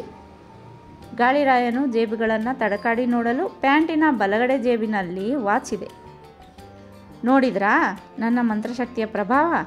ನಾನೇನಾದರೂ ಬದಲಾಯಿಸಿದೆಯೇ? ನನ್ನ ವಿದ್ಯಾಪ್ರಯೋಗಗಳಲ್ಲಿ ಇದೊಂದು ಸಣ್ಣ ಪ್ರಯೋಗ ಅಂತ ತಿಳಿಯಿರಿ. ಈ ಹಾಲ್ನಲ್ಲಿ ಏನೊಂದು ವಿಗ್ರಹವೂ ಇಲ್ಲ. ಚಂಡಿ, ಕಾಳಿಕಾದೇವಿ, ರುದ್ರಾಂಬಿಕೆ ಇನ್ನಿತರ ಚೌಡಿ ವಿಗ್ರಹಗಳಿದ್ದು ಅದಕ್ಕೆ ಹರಿಸಿನ ಕುಂಕುಮ ಬಳಿದು ಹೂಗಳಿಂದ ಅಲಂಕರಿಸಿ ಕಾಲಬುಡದಲ್ಲಿ ಹರಿಸಿನ ಕುಂಕುಮ ತುಂಬಿದ ತಟ್ಟೆಗಳಿದ್ದು ಎಡ ಬಲಗಳಲ್ಲಿ ತಲೆ ಬುರುಡೆ ಕೈಗಳ ಅಸ್ಥಿಪಂಜರಗಳಿದ್ದು 3 ಬಣ್ಣದ ದಾರ, ಕರ್ಪೂರ, ಸಾಂಬ್ರಾಣಿ, ತಾಮ್ರದ ತಗಡುಗಳು ಇನ್ನಿತರ ವಿಲಕ್ಷಣ ವಸ್ತುಗಳಿದ್ದರೆ ಅವನ್ನೆಲ್ಲ ನೋಡಿ ಇವನೊಬ್ಬ ಮಂತ್ರವಾದಿ ಎಂದು ತಿಳಿಯುತ್ತಿದ್ದೀರಿ. ಇಲ್ಲಿ ಅಂತಹ ಭಯಂಕರ ನೋಟವೇನೂ ಇಲ್ಲದಿರುವುದರಿಂದ ಇವನಲ್ಲಿ ಮಂತ್ರಶಕ್ತಿಯ ಮಹತ್ವವಿರುವುದೇ ಎಂದು ಅನುಮಾನಪಟ್ಟಿರಿ. ನಿಮ್ಮ ಹಾಗೆ ಬಹಳ ಜನರು ಸಂದೇಹಕ್ಕೆ ಒಳಗಾದ್ದರಿಂದ ನನ್ನ ವಿದ್ಯಾ ಮಹತ್ವವನ್ನು ತೋರಿಸಿ ಅವರ ಸಂದೇಹ ನಿವಾರಿಸಿದ್ದೇನೆ. ಅದಕ್ಕೆ ನೀವೇನೂ ಹೊರತಲ್ಲ. ಗರುಡಯ್ಯ ನಾಮಾಂಕಿತ ಗಾಳಿರಾಯನ ಸಂದೇಹ ನಿವಾರಣೆಗಾಗಿ ದುರ್ಗಾಪ್ರಸಾದನು ಎತ್ತರಿಸಿದ ಧ್ವನಿಯಲ್ಲಿ ವಿವರಣೆ ನೀಡಿದ. ನನಗೀಗ ನಂಬಿಕೆಯಾಯಿತು. ಇನ್ನು ನೀವೇನೂ ಹೇಳಬೇಕಾಗಿಲ್ಲ. ನಾನು ಬಂದ ಕಾರ್ಯದ ಕುರಿತು ಆಗಬಹುದೆಂಬ ನಂಬಿಕೆ ಇದೆ ಎಂದ ಗಾಳಿರಾಯನು ಜೇಬಿನಿಂದ 300 ರೂಪಾಯಿಗಳನ್ನು ತೆಗೆದು ಮಂತ್ರವಾದಿಯ ಕೈಗಿತ್ತು. ಮುಂದಿನ ಮಂಗಳವಾರ ಬಾಕಿ ಹಣ ತೆಗೆದುಕೊಂಡು ತಪ್ಪದೆ ಬರುವೆನೆಂದ. ರೂಪಾಯಿಗಳನ್ನು ಕೈಗೆ ತೆಗೆದುಕೊಂಡ ದುರ್ಗಾಪ್ರಸಾದನು ಹಿಂದಿರುಗಬಹುದೆಂದು ಹೇಳಿದನಲ್ಲದೆ ನೀವು ವಾಪಸ್ ಬರುವುದರೊಳಗೆ ನಿಮ್ಮ ಕೆಲಸ ಮಾಡಿ ಇಟ್ಟಿರುತ್ತೇನೆಂದು ಹೇಳಿದ. ಆತನಿಗೆ ವಂದಿಸಿ ಹಿಂದಿರುಗಿದ ಗಾಳಿರಾಯನು ಹೊರಗೆ ಬಂದು ರಸ್ತೆಯ ಒಂದು ಪಕ್ಕ ನಿಂತು ದುರ್ಗಾಪ್ರಸಾದನು ಈಗಲೇ ಹೊರಡಬಹುದೇ ಹೇಗೆಂದು ನೋಡಿದ. ದುರ್ಗಾಪ್ರಸಾದನು ಹೊರಗೆ ಬರಲಿಲ್ಲ. ಸಾಯಂಕಾಲದವರೆಗೆ ತಪ್ಪಿದರೆ ರಾತ್ರಿ 9 ಗಂಟೆಯವರೆಗೆ ಇಲ್ಲೇ ಇರಬಹುದು. ಈಗ ಹೊರಗೆ ಬಂದರೂ ಪುನಃ ಹಿಂದಿರುಗುವುದರಲ್ಲಿ ಸಂಶಯವಿಲ್ಲ ಎಂದು ತನ್ನಲ್ಲಿಯೇ ಊಹೆ ಮಾಡಿಕೊಂಡ ಗಾಳಿರಾಯನು ರಿಕ್ಷಾದಲ್ಲಿ ಹೋಟೆಲ್ಗೆ ಮರಳಿ ಕೆಲವು ನಿಮಿಷಗಳಲ್ಲಿಯೇ ವೇಷ ಬದಲಿಸಿಕೊಂಡು ಕನ್ನಡಿಯಲ್ಲಿ ನೋಡಿ ಈಗ ಮಂತ್ರವಾದಿಯು ನನ್ನನ್ನು ನೋಡಿದರೂ ಗುರುತಿಸಲಾರನೆಂದುಕೊಂಡು ಹೊರಗೆ ಬಂದು ರಿಕ್ಷಾದಲ್ಲಿ ಕುಳಿತು ಮಾರುತಿ ಗಲ್ಲಿಯಲ್ಲಿ ಇಳಿದು ದುರ್ಗಾಪ್ರಸಾದನ ವಾಸಸ್ಥಳದ ಬಳಿಗೆ ಹೋದ. ದುರ್ಗಾಪ್ರಸಾದನು ಹೊರಗೆ ಹೋಗಿರುವನೋ ಅಥವಾ ಮಹಡಿ ಮೇಲೆ ಇರುವನೋ ಎಂದು ನಿರ್ಧಾರಪಡಿಸಿಕೊಳ್ಳಲು ಸೂಕ್ಷ್ಮವಾಗಿ ಆತನು ಮೇಲಿದ್ದಾನೆಂದು ಖಚಿತಪಡಿಸಿಕೊಂಡು ಅಲ್ಲಿಯೇ ಒಂದು ಕಡೆ ಕಾಯುತ್ತಾ ನಿಂತ. ದುರ್ಗಾಪ್ರಸಾದನ ತೋಟ ಎಲ್ಲಿದೆ ಎಂದು ನೋಡಿ ಅಲ್ಲಿ ಇವನೇನು ಕೆಲಸ ಮಾಡಿಕೊಂಡಿರುತ್ತಾನೆಂದು ತಿಳಿಯುವ ಕುತೂಹಲ ಆತನಿಗೆ ಉಂಟಾಗಿದೆ. ಬಸ್ಸಿನಲ್ಲಿ ಹೊರಟರೆ ಬಸ್ಸಿನಲ್ಲಿಯೇ ಹಿಂಬಾಲಿಸಬಹುದು, ಅದು ತಪ್ಪಿ ಟ್ಯಾಕ್ಸಿಯಲ್ಲಿ ಹೊರಟರೆ ಹಿಂಬಾಲಿಸಲು ಕಷ್ಟವಾಗುವುದೆಂದುಕೊಂಡ ಗಾಳಿರಾಯನು ಆ ಟ್ಯಾಕ್ಸಿ ನಂಬರನ್ನು ನೋಡಿಕೊಂಡಿದ್ದು ಅದು ಹಿಂದಿರುಗಿದ ನಂತರ ಡ್ರೈವರ್ನ ಬಳಿ ವಿಚಾರಿಸಿ ವಿಳಾಸ ತಿಳಿದು ಆಮೇಲೆ ಅಲ್ಲಿಗೆ ಹೋಗಿ ಪರಿಶೋಧಿಸಬೇಕೆಂಬ ಯೋಚನೆಯನ್ನೂ ಹೊಂದಿದ್ದಾನೆ. ಸಾಯಂಕಾಲ 6 ಗಂಟೆಯ ನಂತರ ಹೊರಗೆ ಬಂದ ದುರ್ಗಾಪ್ರಸಾದನು ಅರ್ಧ ಫರ್ಲಾಂಗ್ ದೂರ ನಡೆದು ನವೀನ ಭವನ ಹೋಟೆಲ್ನೊಳಗೆ ಹೋಗಿ ಕುಳಿತ. ಅವನನ್ನು ಹಿಂಬಾಲಿಸಿ ಹೊರಟ ಗಾಳಿರಾಯನು ಅವನಿಗೆ ಸಮೀಪದಲ್ಲಿಯೇ ಕುಳಿತು ಕಾಫಿ ಕುಡಿದು ಮಂತ್ರವಾದಿಯ ಚಲನವಲನಗಳನ್ನು ಸೂಕ್ಷ್ಮವಾಗಿ ಗಮನಿಸುತ್ತಾ ಕುಳಿತ. ಕೇಸರಿ ಬಾತ್ ಬೆಣ್ಣೆ ಮಸಾಲೆ ತಿಂದು ಬಾದಾಮಿ ಹಾಲು ಕುಡಿದ ದುರ್ಗಾಪ್ರಸಾದನು ಢರ್ ಎಂದು ತೇಗಿ ಬಿಲ್ಲಿನ ಹಣವನ್ನು ಇತ್ತು ಹೊರಗೆ ಬರಲು ಅವನಿಗಾಗಿ ಕಾಯುತ್ತಿದ್ದ ಗಾಳಿರಾಯನು ಅವನನ್ನು ಹಿಂಬಾಲಿಸಿದ. ವಾಪಸ್ ಮರಳಿದ ದುರ್ಗಾಪ್ರಸಾದನು ಬಾಗಿಲಿಗೆ ಹಾಕಿದ ಬೀಗ ತೆಗೆದು ಮೆಟ್ಟಲುಗಳನ್ನು ಏರಿ ಮೇಲೆ ಹೋದ. ಇವನು ತೋಟಕ್ಕೆ ಹೊರಡಲು ವೇಳೆ ಇದೆ, ಬೇರೆ ಗಿರಾಕಿಗಳಿಗಾಗಿ ಕಾಯುತ್ತಿರಬಹುದು, ರಾತ್ರಿ 8:30-9 ಗಂಟೆಯ ನಂತರ ಹೊರಡಬಹುದು ಎಂದುಕೊಂಡು ಅಲ್ಲಿಯೇ ಒಂದು ಕಡೆ ಕಾಯುತ್ತಾ ನಿಂತ. ತೋಟವು ಇಲ್ಲಿಗೆ ಸಮೀಪ ಎಷ್ಟು ಮೈಲಿಗಳ ದೂರದಲ್ಲಿದೆ, ತೋಟದ ಹೆಸರೇನೆಂದು ತಿಳಿಯದು. ಈ ಸುತ್ತಮುತ್ತಲೂ ವಾಸವಾಗಿರುವವರಲ್ಲಿ ಯಾರಿಗಾದರೂ ತಿಳಿದಿರಬಹುದು ಎಂದುಕೊಂಡನಾದರೂ ಯಾರಿಗೇ ಆಗಲಿ ವಿಚಾರಿಸಿ ತಿಳಿಯಲು ಮನ ಒಪ್ಪಲಿಲ್ಲ. ಯಾರೊಬ್ಬರೂ ಮೇಲೆ ಹೋಗದಿರುವುದನ್ನು ಕಂಡು ದುರ್ಗಾಪ್ರಸಾದನಲ್ಲಿಗೆ ಹಣವಂತರು ಮಾತ್ರ ಬರುವುದಲ್ಲದೆ ಸಾಮಾನ್ಯ ಸ್ಥಿತಿಯಲ್ಲಿರುವವರು ಬರುವುದಿಲ್ಲ. ಇವನ ಕಾರ್ಯವು ಮಹತ್ವ ಉಳ್ಳದ್ದೇ ಆಗಿದೆ ಎಂದುಕೊಂಡ. ಆಲೋಚನೆಯಲ್ಲಿರುವಾಗ ಉಷಾದೇವಿಯ ನೆನಪು ಬರಲು ಆಕೆಯನ್ನು ಯಾರು ಅಪಹರಿಸಬಹುದು, ಎಲ್ಲಿ ಅಡಗಿಸಿ ಇಟ್ಟಿರಬಹುದು, ಈ ವೇಳೆಗೆ ಆಕೆಯ ಪರಿಣಾಮವೇನಾಗಿರಬಹುದು ಎಂಬ ಯೋಚನೆಯೂ ಸೆರೆ ಹಿಡಿಯಿತು. ಹೆಚ್ಚಿನ ಮುತುವರ್ಜಿ ವಹಿಸಿ ಆಕೆ ಎಲ್ಲಿದ್ದಾಳೆ, ಅಪಹರಿಸಿದವರನ್ಯಾರೆಂದು ಪತ್ತೆ ಮಾಡಿ ಹಿಡಿಯದೆ ಬಿಡಬಾರದು ಎಂದು ತನ್ನಲ್ಲಿಯೇ ತೀರ್ಮಾನಿಸಿಕೊಂಡ. ಆ ಯೋಚನೆಯಲ್ಲಿದ್ದ ಹಾಗೆ ಗುಡಿಯಪ್ಪನ ಉಗ್ರನಾಥನ ಪಂದ್ಯದ ನೆನಪು ಬರಲು ಗುಡಿಯಪ್ಪನು ತನ್ನ ಮಂತ್ರಶಕ್ತಿಯ ಪ್ರಭಾವವನ್ನು ತೋರಿಸಿರುವನೋ ಇಲ್ಲವೋ ಗೊತ್ತಾಗಲಿಲ್ಲ. ಉಗ್ರನಾಥನು ಸಾಮಾನ್ಯನಲ್ಲ. ಅವರಿಬ್ಬರ ಪಂದ್ಯದಲ್ಲಿ ಜಯಮಾಲೆ ಯಾರ ಕೊರಳಿಗೆ ಬೀಳುವುದೋ ತಿಳಿಯದು. ನಗರಕ್ಕೆ ಮರಳಿದ ನಂತರ ಇನ್ಸ್ಪೆಕ್ಟರನ್ನು ಕಂಡು ಆ ಬಗ್ಗೆ ಪ್ರಸ್ತಾಪ ಮಾಡಿ ಆ ಪ್ರಕರಣ ಯಾವ ಘಟ್ಟಕ್ಕೆ ಬಂದು ನಿಂತಿದೆ ಎಂದು ಕೇಳಿ ತಿಳಿಯಬೇಕು ಎಂದುಕೊಂಡನು. ಗಾಳಿರಾಯನು ಒಪ್ಪಿಕೊಂಡ ಕಾರ್ಯ ಮಾಯವಾದ ಉಷಾದೇವಿಯನ್ನು ಪತ್ತೆ ಮಾಡಿ ಹಿಡಿಯುವುದು. ಈಗ ಕೈಗೊಂಡಿರುವ ಕೆಲಸ ದುರ್ಗಾಪ್ರಸಾದನ ಚಲನವಲನಗಳನ್ನು ಅರಿಯುವುದು. ಆಲೋಚನೆ ನೋಡಿದರೆ ನಾನಾ ಬಗೆಯುಳ್ಳದ್ದಾಗಿದೆ. ತಲೆಯೊಳಗೆ ನಾನಾ ಬಗೆಯ ಆಲೋಚನೆಗಳನ್ನು ತುಂಬಿಕೊಂಡಿರುವನಾದರೂ ಕಣ್ಣುಗಳ ನೋಟ ದುರ್ಗಾಪ್ರಸಾದನ ಬಾಗಿಲ ಮೇಲೆ ನೆಲೆಯಾಗಿದೆ. ಸುಮಾರು 8:15 ಗಂಟೆ ವೇಳೆಗೆ ಮಾಡಿಯಿಂದ ಕೆಳಗಿಳಿದು ಬಂದ ದುರ್ಗಾಪ್ರಸಾದನು ಬಾಗಿಲು ಮುಚ್ಚಿ ಬೀಗ ಹಾಕಿದ. ಆ ವೇಳೆಯಲ್ಲಿ ದುರ್ಗಾಪ್ರಸಾದನನ್ನು ಕಂಡ ಗಾಳಿರಾಯನು ತನ್ನ ಕಣ್ಣುಗಳನ್ನೇ ನಂಬದಂತಾದ. ತನ್ನ ಯೋಚನೆಗೆ ತರ್ಪಣವಿತ್ತು. ಮುಂದಿನ ಕಾರ್ಯದಲ್ಲಿ ಉದ್ಯುಕ್ತನಾದ. ಮಧ್ಯಾಹ್ನ 12:15 ಗಂಟೆ ವೇಳೆಗೆ ಅಡಿಗೆ ಮಾಡಿ ಮುಗಿಸಿದ ಮಾಲ್ತಮ್ಮನು ಅಡಿಗೆ ಮನೆಯಿಂದ ಹೊರಗೆ ಬರುತ್ತಲೇ ಹೊರಗಡೆಯಿಂದ ಆಗಮಿಸಿದ ಸಂಧ್ಯಾಳು ತಾಯಿಯೊಡನೆ ನನಗೆ ಹೊಟ್ಟೆ ಹಸಿವಾಗುತ್ತಿರುವುದರಿಂದ ಊಟಕ್ಕೆ ಬಡಿಸೆಂದಳು. ಮಗಳು ಹಸಿದು ಬಂದಿದ್ದಾಳೆಂದುಕೊಂಡ ಮಾಲ್ತಮ್ಮನು ಕೈಕಾಲು ಮುಖ ತೊಳೆದುಕೊಂಡು ಬರುವಂತೆ ಹೇಳಿ ಬಳಿಕ ಅಡಿಗೆ ಮನೆಯಲ್ಲೇ ಆಕೆಗೆ ಊಟಕ್ಕೆ ಬಡಿಸಿ ರೂಮಿನಲ್ಲಿದ್ದ ತಮ್ಮನೊಡನೆ ಮಾತನಾಡುತ್ತಾ ಕುಳಿತಳು. ಉಗ್ರನಾಥನ ಕಟ್ಟಾಗ್ನಿಯಂತೆ ಮಂಗಳಯ್ಯನು ಮನೆಯಿಂದ ಹೊರಗೆ ಹೋಗುವ ಹಾಗಿಲ್ಲ. ಹಾಗೇನಾದರೂ ಹೋಗಬೇಕಾಗಿದ್ದರೆ ಮನೆಯಲ್ಲಿ ಉಗ್ರನಾಥನಿರಬೇಕು ಅಥವಾ ಗಂಡು ಮಕ್ಕಳಲ್ಲಿ ಹಿರಿಯರು ಇರಬೇಕು. ತಮ್ಮನೊಡನೆ ಮಾತನಾಡುತ್ತಾ ಕುಳಿತ ಮಾಲ್ತಮ್ಮನು ಅಡಿಗೆ ಮನೆಯಲ್ಲಿ ಮಗಳಿರುವುದನ್ನೇ ಮರೆತಳು.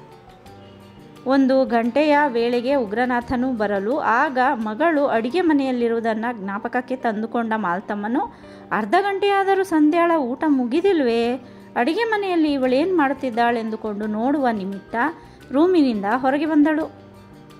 ಆ ವೇಳೆಗೆ ಸರಿಯಾಗಿ ಢರ್ ಎಂದು ತೇಗುತ್ತಾ ಅಡಿಗೆ ಮನೆಯಿಂದ ಹೊರಬಂದ ಸಂಧ್ಯಾಳು, ಹೊಟ್ಟೆ ಪೂರಾ ಹಸಿತಿತ್ತು ಕಣಮ್ಮ, ಎಲ್ಲ ಊಟ ಮಾಡಿಬಿಟ್ಟೆ ಎಂದಳು. ಬಡಿಸಿದ್ದನ್ನು ಬಿಡದೆ ಊಟ ಮಾಡಿದ್ದಾಳೆ ಎಂದುಕೊಂಡ ಮಾಲ್ತಮ್ಮನು ಅವರಿಬ್ಬರಿಗೆ ಕೈಕಾಲು ಮುಖ ತೊಳೆದುಕೊಂಡು ಬರುವಂತೆ ಹೇಳಿ ಇಬ್ಬರಿಗೂ ಹಾಲಿನಲ್ಲಿ ಮಣೆಗಳನ್ನು ಹಾಕಿ ನೀರು ತಂದಿಟ್ಟು ಅನ್ನದ ಪಾತ್ರೆಯ ಮುಚ್ಚಳ ತೆಗೆದು ನೋಡಲು ಪಾತ್ರೆಯಲ್ಲಿದ್ದ ಅನ್ನ ಪೂರಾ ಖಾಲಿಯಾಗಿದೆ. ಗಾಬರಿಯಾದ ಮಾಲ್ತಮ್ಮನು ಸಾರು, ಗೊಜ್ಜು, ಪಲ್ಯದ ಪಾತ್ರೆಗಳನ್ನು ನೋಡಿದೆ. ಅವೆಲ್ಲವೂ ಖಾಲಿಯಾಗಿ ಉಪ್ಪಿನಕಾಯಿ ಮಜ್ಜಿಗೆ ಸಹ ಮಾಯವಾಗಿದೆ. ದಿಗ್ಭ್ರಾಂತಳಾದ ಮಾಲತಮ್ಮನು ಸಂಧ್ಯಾಳನ್ನು ಕೂಗಿ ಕರೆದು ರೂಮಿನಲ್ಲಿದ್ದ ಆಕೆ ಯಾಕಮ್ಮ ಎನ್ನುತ್ತಾ ಬಂದಳು.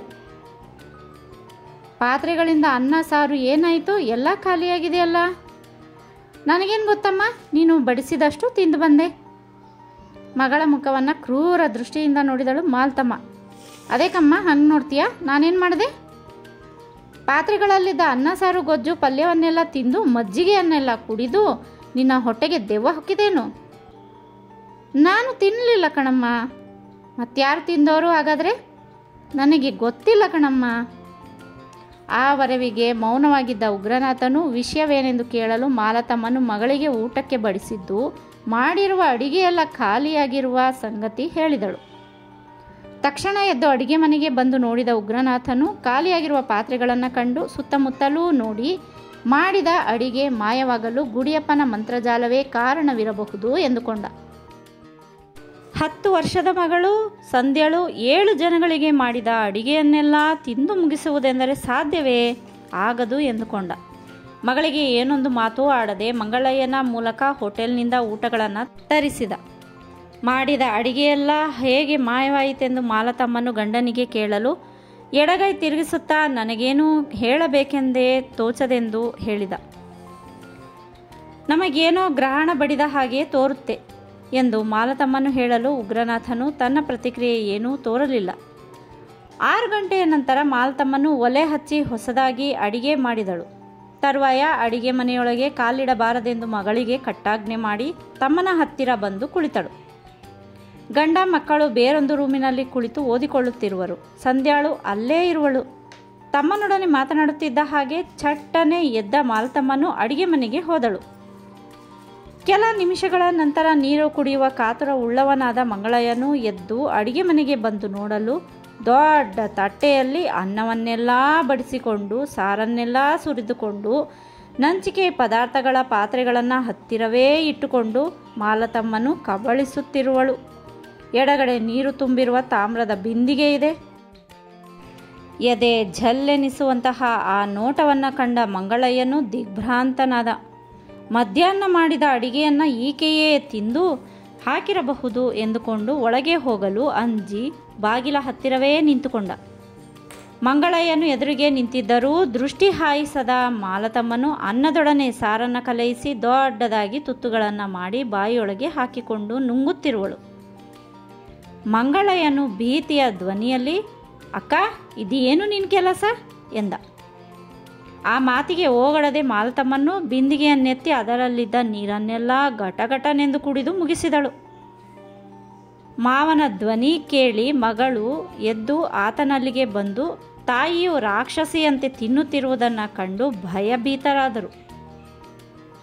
ಮಕ್ಕಳಿಗೆ ಒಳಗೆ ಹೋಗದಂತೆ ತಡೆದ ಮಂಗಳಯ್ಯನು ರೂಮಿಗೆ ಹಿಂದಿರುಗುವಂತೆ ಹೇಳಲು ಅವರ್ಯಾರೂ ಹಿಂದಿರುಗದೆ ತಾಯಿಯು ತಿನ್ನುವುದನ್ನು ಭೀತಿಯ ನೋಟದಿಂದ ನೋಡುತ್ತಿರುವರು. ಮಕ್ಕಳು ಬಾಗಿಲ ಬಳಿ ನಿಂತಿದ್ದರೂ ಯಾರ ಮೇಲೂ ದೃಷ್ಟಿ ಹಾಯಿಸಿ ನೋಡದ ಮಾಲತಮ್ಮನು ಎಲ್ಲವನ್ನೂ ತಿಂದು ಮುಗಿಸಿ ಮಜ್ಜಿಗೆಯನ್ನೆಲ್ಲ ಕುಡಿದು ಕೈ ತೊಳೆದುಕೊಂಡು ಹೊರಗೆ ಬರುತ್ತಲೇ ಮಕ್ಕಳು ಬೆದರಿಕೆಯಿಂದ ಓಡಿ ರೂಮ್ ಸೇರಿಕೊಂಡರು. ಮಾಲತಮ್ಮನು ನೇರ ದೃಷ್ಟಿಯಿಂದ ರೂಮಿನೊಳಗೆ ಹೋಗಿ ಕುಳಿತಳು. ರೂಮಿನೊಳಗೆ ಹೋಗಲು ಭಯಪಟ್ಟ ಮಂಗಳಯ್ಯನು ಹೊರಗೇ ನಿಂತುಕೊಂಡ. ಮನದಲ್ಲಿ ಭೀತಿ ಇದ್ದರೂ ಮಕ್ಕಳ ಎದುರಿಗೆ ತೋರಿಸಿಕೊಳ್ಳದೆ ಧೈರ್ಯಸ್ಥನಂತೆ ನಿಂತಿರುವನು. ರಾತ್ರಿ 9 ಗಂಟೆಯ ವೇಳೆಗೆ ಉಗ್ರನಾಥನು ಬರಲು ಬಾಗಿಲು ಮುಂದೆಯೇ ನಿಲ್ಲಿಸಿದ ಮಂಗಳಯ್ಯನು ಆತನೊಡನೆ ನಡೆದ ವಿಷಯ ಹೇಳಿದ. ಮಂಕು ಹಿಡಿದವನಂತಾದ ಉಗ್ರನಾಥನು ಮಧ್ಯಾಹ್ನದ ಪ್ರವರವನ್ನು ಚಿತ್ತಫಲಕದ ಮೇಲೆ ತಂದುಕೊಂಡು ಮಧ್ಯಾಹ್ನ ಇವಳೇ ತಿಂದು ಹಾಕಿರಬಹುದು ಎಂದುಕೊಂಡ. ಈ ವೇಳೆಯಲ್ಲಿ ಎದೆಗುಂದಿದರೆ ಮಕ್ಕಳೆಲ್ಲರೂ ಭೀತಿಗೆ ಬಲಿಯಾಗುವರೆಂದು ರೂಮಿನೊಳಗೆ ಹೋಗಿ ನೋಡಲು ಮಾಲತಮ್ಮನು ಮಂಚದ ಮೇಲೆ ಮಲಗಿರುವಳು. ಮಡದಿಯ ಮೈ ಮೇಲೆ ಕೈಯಿಟ್ಟ ಉಗ್ರನಾಥನು ಮಾಲಾ ಮಾಲಾ ಎಂದು ಕರೆದ.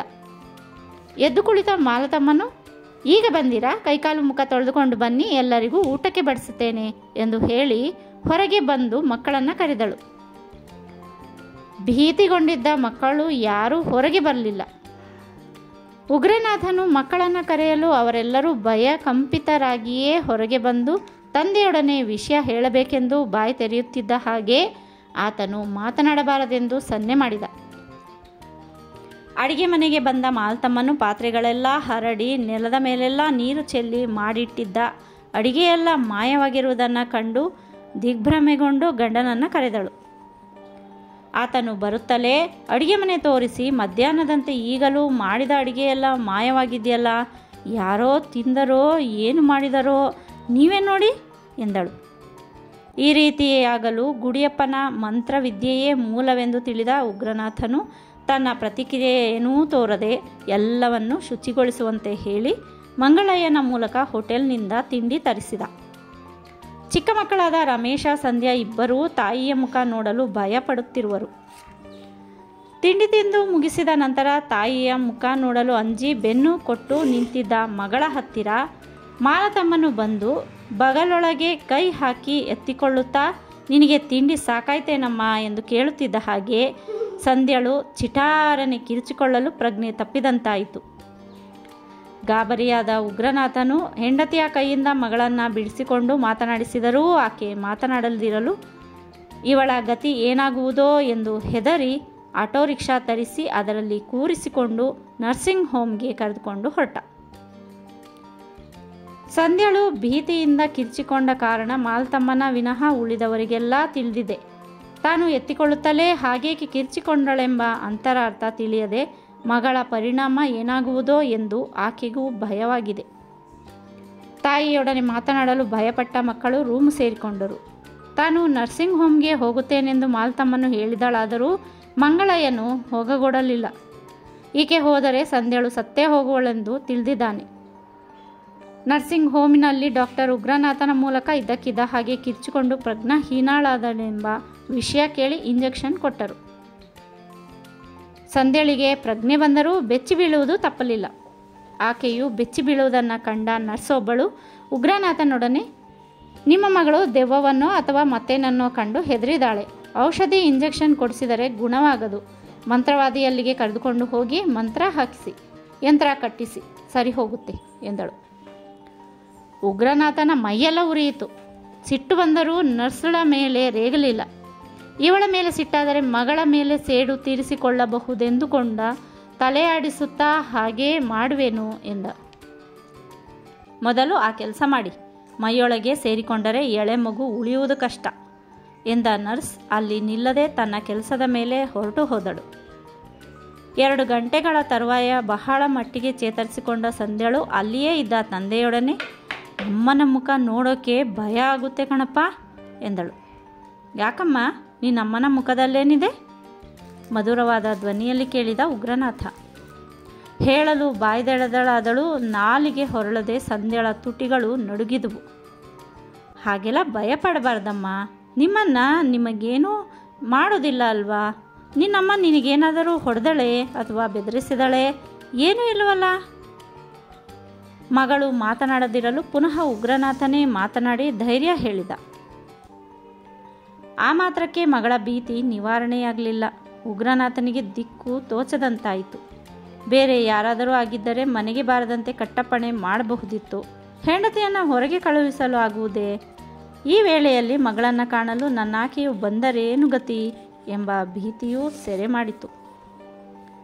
ನರ್ಸ್ ಹೇಳಿದಂತೆ ಮಂತ್ರವಾದಿಯ ಬಳಿಗೆ ಮಗಳನ್ನು ಕರೆದುಕೊಂಡು ಹೋಗಲೂ ಮನಸ್ಸಿಲ್ಲ. ಹೋಗಿದ್ದೇ ಆದರೆ ಗುಡಿಯಪ್ಪನ ಮುಂದೆ ತಲೆಬಾಗಿ ಸೋಲೊಪ್ಪಿಕೊಂಡಂತಾಗುವುದು. ಹಾಗೆಂದು ಒಬ್ಬಳೇ ಮಗಳೆಂದು ಪ್ರೀತಿಯಿಂದ ಬೆಳೆಸಿರುವ ಮಗಳನ್ನು ಕಳೆದುಕೊಳ್ಳಲೂ ಮನಸ್ಸಿಲ್ಲ. ಆ ಯೋಚನೆಯಲ್ಲಿ ಮುಳುಗಿರಲು ಮಂಗಳಯ್ಯನು ಆಗಮಿಸಿ ಭಾವನೊಡನೆ, ಸಂಧ್ಯಾಳ ಮುಖ ನೋಡಲು ಅಕ್ಕನು ಕಾತರಿಸುತ್ತಿದ್ದಾಳೆ ಭಾವ. ನಾನಿಷ್ಟು ಹೇಳಿದರೂ ಕೇಳುತ್ತಿಲ್ಲ. ನಾನು ಸಮಾಧಾನ ಹೇಳಿ ನಿನ್ನೊಡನೆ ವಿಷಯ ತಿಳಿಸಲು ಇಲ್ಲಿಗೆ ಬಂದೆ ಎಂದು ಹೇಳಿದ. ಬಿಟ್ಟು ಬಂದದ್ದು ಒಳ್ಳೆಯದೇ ಆಯಿತು. ಆಕೆ ಇಲ್ಲಿಗೆ ಬಂದು ಮಗಳಿಗೆ ಮುಖ ತೋರಿಸಿದ್ದೇ ಆದರೆ ಮಗಳ ಪ್ರಾಣ ಉಳಿಯುವುದಿಲ್ಲ. ಹಾಗೆ ಎಷ್ಟು ದಿನ ಇರಲಾಗುತ್ತೆ ಬಾವ? ಅದಕ್ಕೇನಾದರೂ ಬೇರೆ ದಾರಿ ಮಾಡಲೇಬೇಕು. ನೀನಿಲ್ಲೇ ಇದ್ದು ಸಂಧ್ಯಾಳನ್ನು ನೋಡಿಕೊಂಡಿರು. ನಾನು ಮನೆಗೆ ಹೋಗಿ ನಿನ್ನ ಅಕ್ಕನಿಗೆ ಸಮಾಧಾನ ಹೇಳಿ ಬರ್ತೇನೆ ಎಂದ ಉಗ್ರನಾಥನು ಮಂಗಳಯ್ಯನ ಉತ್ತರಕ್ಕೂ ಕಾಯದೆ ಆ ರಾತ್ರಿಯಲ್ಲೇ ಆಟೋ ರಿಕ್ಷಾದಲ್ಲಿ ಕುಳಿತು ಮನೆಗೆ ಬಂದ. ಮಕ್ಕಳು ಮಲಗಿದ್ದರೂ ಮಾಲ್ತಮ್ಮನು ಮಗಳ ಚಿಂತೆಯಲ್ಲಿ ಬಾಗಿಲ ಮುಂದೆ ಕುಳಿತೇ ಇರುವಳು. ಆ ವೇಳೆಯಲ್ಲಿ ಆಕೆಗೆ ಇತರ ಯಾವ ಭಯವೂ ಇಲ್ಲದಂತಾಗಿದೆ. ಗಂಡನು ಬರುತ್ತಲೇ ಮಗಳ ಸ್ಥಿತಿ ಹೇಗಿದೆ ಎಂದು ಆತುರದ ಕಂಠದಲ್ಲಿ ಕೇಳಿದಳು. ಆರೋಗ್ಯವಾಗಿದ್ದಾಳೆ, ನೀನು ಮಾತ್ರ ಅಲ್ಲಿಗೆ ಬಂದು ಅವಳಿಗೆ ಮುಖ ತೋರಿಸಬೇಡ. ವಿಸ್ಮಿತಳಾದ ಮಾಲ್ತಮ್ಮನು, ಅದೇಕೆ? ನನ್ನ ಮುಖ ನೋಡಿದರೆ ಅವಳಿಗೆ ಏನಾಗುತ್ತೆ? ನಾನು ದೆವ್ವವೋ ಭೂತವೋ ಎಂದು ಕೇಳಿದ್ಲು. ಅವಳ ಪಾಲಿಗೆ ಹಾಗೇ ಆಗಿದ್ದೀಯಾ? ಇದೇನ್ರಿ ನೀವು ಹೇಳೋ ಮಾತು? ಮಗಳು ತಾಯಿಯ ಮುಖ ನೋಡಬಾರ್ದೆ, ನಾನೇಕೆ ದೆವ್ವ ಆಗಲಿ? ಮಾಲಾ, ನಡೆದಿರುವ ಕತೆ ಹಾಗಿದೆ. ನಾನು ಹೇಳಿದರೆ ನೀನು ನಂಬುವ ಸ್ಥಿತಿಯಲ್ಲೂ ಇಲ್ಲ. ಅದೇನಾಯಿತು ಹೇಳಿ ನೋಡೋಣ. ಹೇಳುವುದಕ್ಕೇನೂ ಅಭ್ಯಂತರವಿಲ್ಲ. ಆಮೇಲೆ ನೀನೇ ಭಯಪಟ್ಟುಕೊಳ್ತೀಯ. ನೀವು ಎದುರಿಗೆ ಇರುವಾಗ ನನಗೇನು ಭಯ? ಮಕ್ಕಳು ಮಲಗಿದ್ದಾರೆ, ಅದೇನು ನಡೆಯುತ್ತೆಂದು ಹೇಳಿ. ಮಡದಿಯ ಒತ್ತಾಯಕ್ಕೆ ಉಗ್ರನಾಥನು ಹೇಳಲೇಬೇಕಾಯಿತು. ನಡೆದ ಘಟನಾ ವಿಶೇಷ ಹೇಳಿದ ಉಗ್ರನಾಥನು, ಗೊತ್ತಾಯ್ತೇ, ಮಧ್ಯಾಹ್ನ ಮಾಡಿದ ಅಡುಗೆಯನ್ನೆಲ್ಲ ತಿಂದು ಖಾಲಿ ಮಾಡಿದವಳು ಸಂಧ್ಯಾ. ರಾತ್ರಿ ತಿಂದು ತೆಗೆದವಳು ನೀನು. ಸಂಧ್ಯಾಳು ತಿಂದುದನ್ನು ಯಾರೊಬ್ಬರೂ ನೋಡಲಿಲ್ಲ. ನೀನು ತಿನ್ನುವುದನ್ನು ನಿನ್ನ ತಮ್ಮನ ಸಹಿತ ಮಕ್ಕಳೆಲ್ಲರೂ ನೋಡಿದರು. ಆ ಕಾರಣ ಗಂಡು ಮಕ್ಕಳು ಇದೊಂದು ವಿಚಿತ್ರವೆಂದು ಭಾವಿಸಿದರು. ಸಂಧ್ಯಾಳು ಮಾತ್ರ ನೀನು ಪಿಶಾಚಿಯೇ ಆಗಿದ್ದೀ ಎಂದು ಭಯಪಟ್ಟಿದ್ದಾಳೆ. ನೀನು ವಿಷಯ ತಿಳಿಯದೆ ಆಕೆಯನ್ನು ಎತ್ತಿಕೊಂಡಾಗ ಭಯಪಟ್ಟು ಕಿರ್ಚಿಕೊಂಡಳು. ಆ ಉದ್ದೇಶದಿಂದಲೇ ಮಗಳಿಗೆ ಈಗಲೇ ಮುಖ ತೋರಿಸುವುದು ಬೇಡವೆಂದು ಹೇಳಿದ್ದು. ಈಗ ಅರ್ಥವಾಯಿತೇ? ಮಗಳ ಹಾಗೆ ನೀನೇನು ಭೀತಿಗುಂದಬೇಡ ಎಂದು ಹೇಳಿದ. ವಿಷಯ ಕೇಳುತ್ತಾ ಹೋದ ಹಾಗೆ ಮಾಲತಮ್ಮನ ಕೈಕಾಲುಗಳಲ್ಲಿ ನಡುಕ ಉಂಟಾಗಿ ಮುಖ ಬೆವತು ಮೈಯಲ್ಲಿ ನೀರಿಳಿಯಿತು. ನನ್ನ ಮತ್ತು ಮಗಳ ಮೈಯೊಳಗೆ ಯಾವುದೋ ಕೆಟ್ಟ ಗ್ರಹ ಸೇರಿಕೊಂಡು ನಮ್ಮನ್ನು ಕೆಟ್ಟ ದಾರಿಗೆ ಎಳೆಯುತ್ತಿದೆ ಎಂದುಕೊಂಡಳು. ನೆಲದ ಮೇಲೆ ನಿಲ್ಲಲು ಶಕ್ತಿ ಇಲ್ಲದವಳಾಗಿ ಗಡಗಡನೆಂದು ನಡುಗುತ್ತಾ ಎದುರಿಗಿದ್ದ ಗಂಡನನ್ನು ಬಲವಾಗಿ ತಬ್ಬಿಕೊಂಡು ಆತನು ಗಾಬರಿಯಾಗಿ ಮಾತನಾಡಿಸಿದರೂ ಮಾತನಾಡದೆ ಹಾಗೇ ನೆಲಕ್ಕುರುಳಿದಳು. ದಿಗ್ಭ್ರಮೆಗೊಂಡ ಉಗ್ರನಾಥನು ಇವಳ ಮುಂದೆ ವಿಷಯ ಹೇಳಿದ್ದೇ ತಪ್ಪಾಯಿತು ಎಂದುಕೊಂಡು ಅವಳನ್ನೆತ್ತಿ ರೂಮಿಗೆ ತಂದು ಮಂಚದ ಮೇಲೆ ಮಲಗಿಸಿ ಗಾಳಿ ಬೀಸತೊಗೆದ.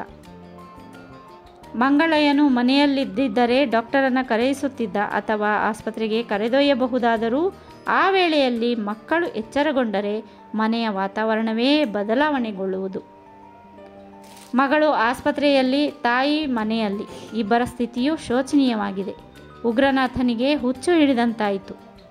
ಈ ಗಂಡಾಂತರ ಸಮಸ್ಯೆಯಿಂದ ಹೇಗೆ ಪಾರಾಗಬೇಕೆಂದೇ ತೋಚದಂತಾಯಿತು. ಯೋಚನೆಯಲ್ಲಿದ್ದ ಹಾಗೆ ಗುಡಿಯಪ್ಪನ ಮೇಲೆ ಮಹಾ ಕ್ರೋಧ ತಾಳಿ ಸೇಡು ತೀರಿಸಿಕೊಳ್ಳದೆ ಬಿಡಲಾರೆನು ಎಂಬ ಛಲವೂ ತಲೆ ಹಾಕಿತು. ಹಗಲು ವೇಳೆಯಾಗಿದ್ದರೆ ಹೆಚ್ಚಿನ ಚಿಂತೆಗೆ ಅವಕಾಶವಿರಲಿಲ್ಲ. ರಾತ್ರಿಯಾಗಿರುವುದರಿಂದ ಚಿಂತೆ ಕಳವಳಕ್ಕೆ ಕಾರಣವಾಗಿದೆ. ಮುಂದೇನು ಗತಿ ಎಂಬ ಚಿಂತೆಯಲ್ಲಿ ಇರಲು ಹೀನಳಾಗಿದ್ದ ಮಾಲತಮ್ಮನು ಪಕಪಕನೆಂದು ನಕ್ಕಳು. ಬೆಚ್ಚಿ ಬಿದ್ದ ಉಗ್ರನಾಥನು ಮಾಲ ಮಾಲ ಎಂದು ಕರೆದ. ಮಾಲ ಅಲ್ಲ ಕಣೋ ನಾನು, ಕಣ್ದೆರೆಯದೆ ಹೇಳಿದಳು ಮಾಲತಮ್ಮ. ನೀನು ಮಾಲ ಅಲ್ವೇ? ಹಾಗಾದರೆ ನೀನ್ಯಾರು? ನಿನಗೆ ಗೊತ್ತಾಗಲಿಲ್ವೇನಾ? ತಿಳಿದಿದ್ರೆ ನೀನು ಯಾರೆಂದು ಕೇಳುತ್ತಲೇ ಇರಲಿಲ್ಲ. ನಾನಿರುವುದೇ ಸುಳ್ಳೆಂದು ಪರೀಕ್ಷಿಸಲು ನೀನೇ ಬರೆ ಮಾಡಿಕೊಂಡೆ ಅಲ್ಲೋ, ಆಗಲೇ ಮರೆತೋದೇನೋ? ಉಗ್ರನಾಥನಿಗೆ ಅರ್ಥವಾಯಿತು. ನನ್ನ ಊಹಾ ಯೋಚನೆಯಂತೆ ಗುಡಿಯಪ್ಪನ ಮಂತ್ರ ಪ್ರಭಾವವೇ ಈ ಅನರ್ಥಗಳಿಗೆ ಕಾರಣವೆಂದುಕೊಂಡ. ಈಗ ಹಠ ಸಾಧಿಸಿ ಮುಂದುವರಿದರೆ ಪ್ರಾಣ ಹಾನಿಯಾಗುವುದರಲ್ಲಿ ಸಂದೇಹವಿಲ್ಲವೆಂದು ಮನವರಿಕೆಯಾಯಿತು. ನನಗೀಗ ಅರ್ಥವಾಯಿತು. ನಿನಗೀಗ ಅರ್ಥವಾಗುವುದೇನೋ ಮೊದಲೇ ಅರ್ಥ ಮಾಡಿಕೊಂಡಿದ್ದೀಯಾ? ಆದರೂ ನಿನ್ನ ಹಠ ಸಾಧನೆಯಲ್ಲೇ ಇರುವೆ. ಇಲ್ಲಿಗೆ ಮುಗೀತೆಂದು ತಿಳಿಯಬೇಡವೋ? ಒಬ್ಬೊಬ್ಬರು ಒಂದೊಂದು ದಿಕ್ಕಿನಲ್ಲಿ ಅಲಿಯುವಂತೆ ಮಾಡ್ತೇನೆ. ಒಡೆಯನ ಆಜ್ಞೆ ಆ ರೀತಿ ಇದೆ. ನಿನಗೀಗ ಎಚ್ಚರಿಕೆ ನೀಡಲು ಬಂದಿದ್ದೇನೆ. ಉಗ್ರನಾಥನು ಬೆವರಿ ತಲ್ಲಣಿಸಿದ. ನಿಜವಾಗಿ ಆತನಿಗೆ ಭಯವಾಯಿತು. ತನಗಾಗಿ ಸೋಲದೆ ಹೋದರೂ ತನ್ನ ಹೆಂಡತಿ ಮಕ್ಕಳಿಗಾಗಿ ಸೋಲೊಪ್ಪಿಕೊಳ್ಳಬೇಕಾಯಿತು. ಈವರೆವಿಗೆ ವಿಲಕ್ಷಣ ಘಟನೆಗಳನ್ನೂ ನೋಡಿಯಾಯಿತು, ಅನುಭವಿಸಿಯೂ ಆಗಿದೆ. ಮುಂದೆ ಅನುಭವಿಸಲು ಮನ ಒಪ್ಪದೇ ಹೋಯಿತು. ಏನೋ ಯೋಚನೆ ಮಾಡ್ತಾ ಇದ್ದೀಯಾ?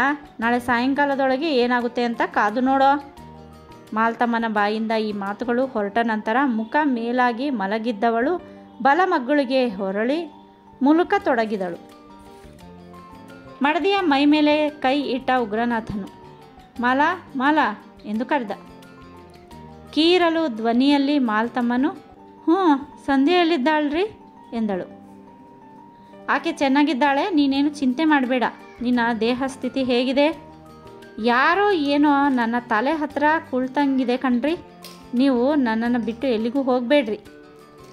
ಹೋಗುವುದಿಲ್ಲವೆಂದು ಭರವಸೆ ಇತ್ತ ಉಗ್ರನಾಥನು ಅವಳ ಮೈಮೇಲೆ ಕೈಯಿಟ್ಟುಕೊಂಡೇ ಕುಳಿತ. ಯೋಚನೆಗಳು ಪುಂಖಾನುಪುಂಖವಾಗಿ ಉದ್ಭವಿಸಲು ಮೊದಲು ಈ ಅಪಾಯದಿಂದ ದೂರಾಗಬೇಕೆಂದು ಕೊಂಡನಲ್ಲದೆ ಬೆಳಕು ಹರಿಯುತ್ತಲೇ ಮೊದಲು ರುದ್ರಮೂರ್ತಿಯವರಲ್ಲಿಗೆ ಹೋಗಿ ಅವರೊಡನೆ ಮಾತನಾಡಬೇಕೆಂದು ನಿರ್ಧಾರ ಮಾಡಿಕೊಂಡ. ಮಧ್ಯಾಹ್ನ 1 ಗಂಟೆ ಸಮಯ. ಊಟ ಮಾಡಿ ಆರಾಮ ಆಸನದ ಮೇಲೆ ಕುಳಿತು ಭಂಡಾರಯ್ಯನು ತಾಂಬೂಲ ಹಾಕಿಕೊಂಡು ವಿದ್ಯುತ್ ಪಂಖಕ್ಕೆ ಮೈಯೊಡ್ಡಿರುವನು. ಆ ಸಮಯ ನಿರೀಕ್ಷೆಯಲ್ಲಿದ್ದ ವೇಷಧಾರಿ ಗಾಳಿರಾಯನು ಬಾಗಿಲ ಮುಂದೆ ನಿಂತು ಭಂಡಾರಯ್ಯನವರೇ ಎಂದು ಕರೆದ. ಭಂಡಾರಯ್ಯನಿಗೆ ಅನುಮಾನವಾಗದ ಹಾಗೆ ಸಾಮಾನ್ಯ ರೀತಿ ವೇಷ ತಾಳಿ ಹೆಗಲ ಮೇಲೆ ಟವಲು ಹಾಕಿಕೊಂಡಿದ್ದಾನೆ. ತನ್ನ ಹೆಸರಿಡಿದು ಕೂಗಿದ್ದು ಕೇಳುತ್ತಲೇ ಭಂಡಾರಯ್ಯನು ಎದ್ದು ಬಾಗಿಲ ಬಳಿಗೆ ಬಂದು ವೇಷಧಾರಿ ಗಾಳಿರಾಯನನ್ನು ಕಂಡು ನಿಂತಲ್ಲಿಂದಲೇ ಯಾರು ನೀವು ಎಂದು ಕೇಳಿದ. ಭಂಡಾರಯ್ಯ ಅಂದರೆ ನೀವಿಯೋ? ನಾನು ಅಂದಾನಪ್ಪನ ಕಡೆಯಿಂದ ಬಂದಿದ್ದೇನೆ. ಏನೋ ವಿಶೇಷವಿದೆ ಎಂದುಕೊಂಡ ಭಂಡಾರಯ್ಯನು ಆತನಿಗೆ ಒಳಗೆ ಬಂದು ಕುಳಿತುಕೊಳ್ಳುವಂತೆ ಹೇಳಿ ಗಾಳಿರಾಯನು ಕುರ್ಚಿಯ ಮೇಲೆ ಕುಳಿತ ನಂತರ ಎಂದಿನಂತೆ ಆರಾಮ ಆಸನದ ಮೇಲೆ ಕುಳಿತ, ಏನು ವಿಷಯವಾಗಿ ಬಂದಿದ್ದೀರಾ, ನಿಮ್ಮ ಹೆಸರೇನು ಎಂದು ಕೇಳಿದ. ನನ್ನ ಹೆಸರು ಗೋವಿಂದಪ್ಪ ಅಂತ, ಅಂದಾನಪ್ಪನ ಪರಮ ಸ್ನೇಹಿತ, ಆತನ ಪರವಾಗಿ ಬಂದಿದ್ದೇನೆ. ಭಂಡಾರಯ್ಯನಿಗೆ ಅನುಮಾನ ಬಾರದ ಹಾಗೆ ಹೇಳಿದ ಗಾಳಿರಾಯ. ಆಗ ಪತ್ತೇದಾರನ ಕಂಠ ಧ್ವನಿಯೂ ಬದಲಾವಣೆಯಾಗಿದೆ. ನನ್ನಿಂದ ನಿಮಗೇನಾಗಬೇಕು? ನನಗೇನೂ ಆಗಬೇಕಾಗಿಲ್ಲ. ಅಂದಾನಪ್ಪನ ವಿಷಯ ಹೇಳಬೇಕಾಗಿದೆ ಅಷ್ಟೇ. ಆತನು ಹೇಳಿ ಕಳಿಸಿದ್ದಾನೆಯೇ? ಹೌದು. ಯಾಕೆ? ನಿನ್ನೆ ರಾತ್ರಿ ಇದಕ್ಕಿದ್ದ ಹಾಗೆ ರಕ್ತ ಕಾರಿದ. ಉಳಿಯುವುದೇ ಕಷ್ಟವಾಗಿತ್ತು. ತಕ್ಷಣ ನರ್ಸಿಂಗ್ ಹೋಮ್ಗೆ ಸೇರಿಸಲು ಡಾಕ್ಟರು ಇಂಜೆಕ್ಷನ್ ಕೊಟ್ಟರು. 3 ಗಂಟೆಗಳ ಕಾಲ ಗ್ಲೂಕೋಸ್ ನೀರು ಕೊಟ್ಟಿದ್ದಾಯಿತು. ಬೆಳಗಾದ ನಂತರ ಹುಷಾರಾಗಿ ಮಾತನಾಡುವಂತಾಗಿದೆ. ವಿಷಯ ತಿಳಿದ ನಾನು ಅವನನ್ನು ನೋಡುವುದಕ್ಕೆಂದು ಹೋದಾಗ ನನ್ನಲ್ಲಿ ಪ್ರತ್ಯೇಕವಾಗಿ ನಿಮ್ಮ ಸಂಗತಿ ತಿಳಿಸಿದ. ಬೆಳಗಿನವರೆಗೆ ನನಗೇನೂ ಗೊತ್ತಿರಲಿಲ್ಲ. ಆತನು ಹೇಳಿದ ಮೇಲೆ ಎಲ್ಲ ವಿಷಯ ಗೊತ್ತಾದ್ದು. ಅವನ ಮಾತಿಗೆ ಗೌರವವಿತ್ತು. ನಿಮ್ಮವರೆಗೆ ಬರಬೇಕಾಯಿತು. ಭಂಡಾರಯ್ಯನು ಸಂಪೂರ್ಣವಾಗಿ ನಂಬುವಂತೆ ಹೇಳಿದ ಚಾಣಕ್ಯ ಬುದ್ಧಿಯ ಗಾಳಿರಾಯ. ಆಕಸ್ಮಿಕವಾಗಿ ರಕ್ತ ಕಾರಿರಬಹುದು, ಪ್ರಾಣಾಪಾಯವೇನು ಸಂಭವಿಸುವುದಿಲ್ಲ. ನಿಮ್ಮ ಗೆಳೆಯನಿಗೆ ಧೈರ್ಯ ಹೇಳಿ. ಮಾಡದ ಪ್ರಯೋಗಕ್ಕೆ ಒಳಗಾಗಿ ರಕ್ತ ಕಾರಿಲ್ಲ, ದೇಹದಲ್ಲಿ ಹುಟ್ಟಿಕೊಂಡ ಕಾಯಿಲೆಯಾಗಿದೆ, ಸಹಜ ಕಂಠದಲ್ಲಿ ಹೇಳಿದ ಭಂಡಾರಯ್ಯ. ನೀವೇನೋ ಧೈರ್ಯವಾಗಿರಿ ಅಂತ ಹೇಳ್ತೀರಾ. ಅಂದಾನಪ್ಪ ಬದುಕ್ತಾನೆ ಅನ್ನೋ ಭರವಸೆನೇ ಇಲ್ಲ. ಒಂದು ರಾತ್ರಿಗೆ 150 ರೂಪಾಯಿ ಖರ್ಚಾಗಿದೆ. ರೂಪಾಯಿ ಮುಖ್ಯವಲ್ಲ, ಪ್ರಾಣ ಉಳಿದಿದ್ದಕ್ಕೆ ಸಂತೋಷಪಡಿ. ಕಳೆದುಕೊಂಡ ಹಣವನ್ನು ಮತ್ತೆ ಸಂಪಾದಿಸಬಹುದು. ಪ್ರಾಣ ಹೋದ ಮೇಲೆ ಜೀವ ಕೊಟ್ಟು ಬದುಕಿಸುವ ಹಾಗಿದೆಯೇ? ರೂಪಾಯಿ ಖರ್ಚು ಮಾಡಲು ಹಿಂದೆ ಮುಂದೆ ನೋಡಲಿಲ್ಲ. ಆತನಿಗೆ ಪುನರ್ಜನ್ಮವಾದಂತಾಗಿದೆ. ಸತ್ತು ಹೋಗಿದರೆ ಮಹಾಬಲೆಯನ್ನು ಚಪ್ಪಾಳೆ ಹೊಡೆದು ನಗುವಂತಾಗುತ್ತಿತ್ತು. ದೇವರೇ ತಪ್ಪಿಸಿದಂತಾಯಿತು. ಇನ್ನೊಂದು ಮುಖ್ಯ ವಿಷಯ ಹೇಳಿ ಕಳಿಸಿದ್ದಾನೆ.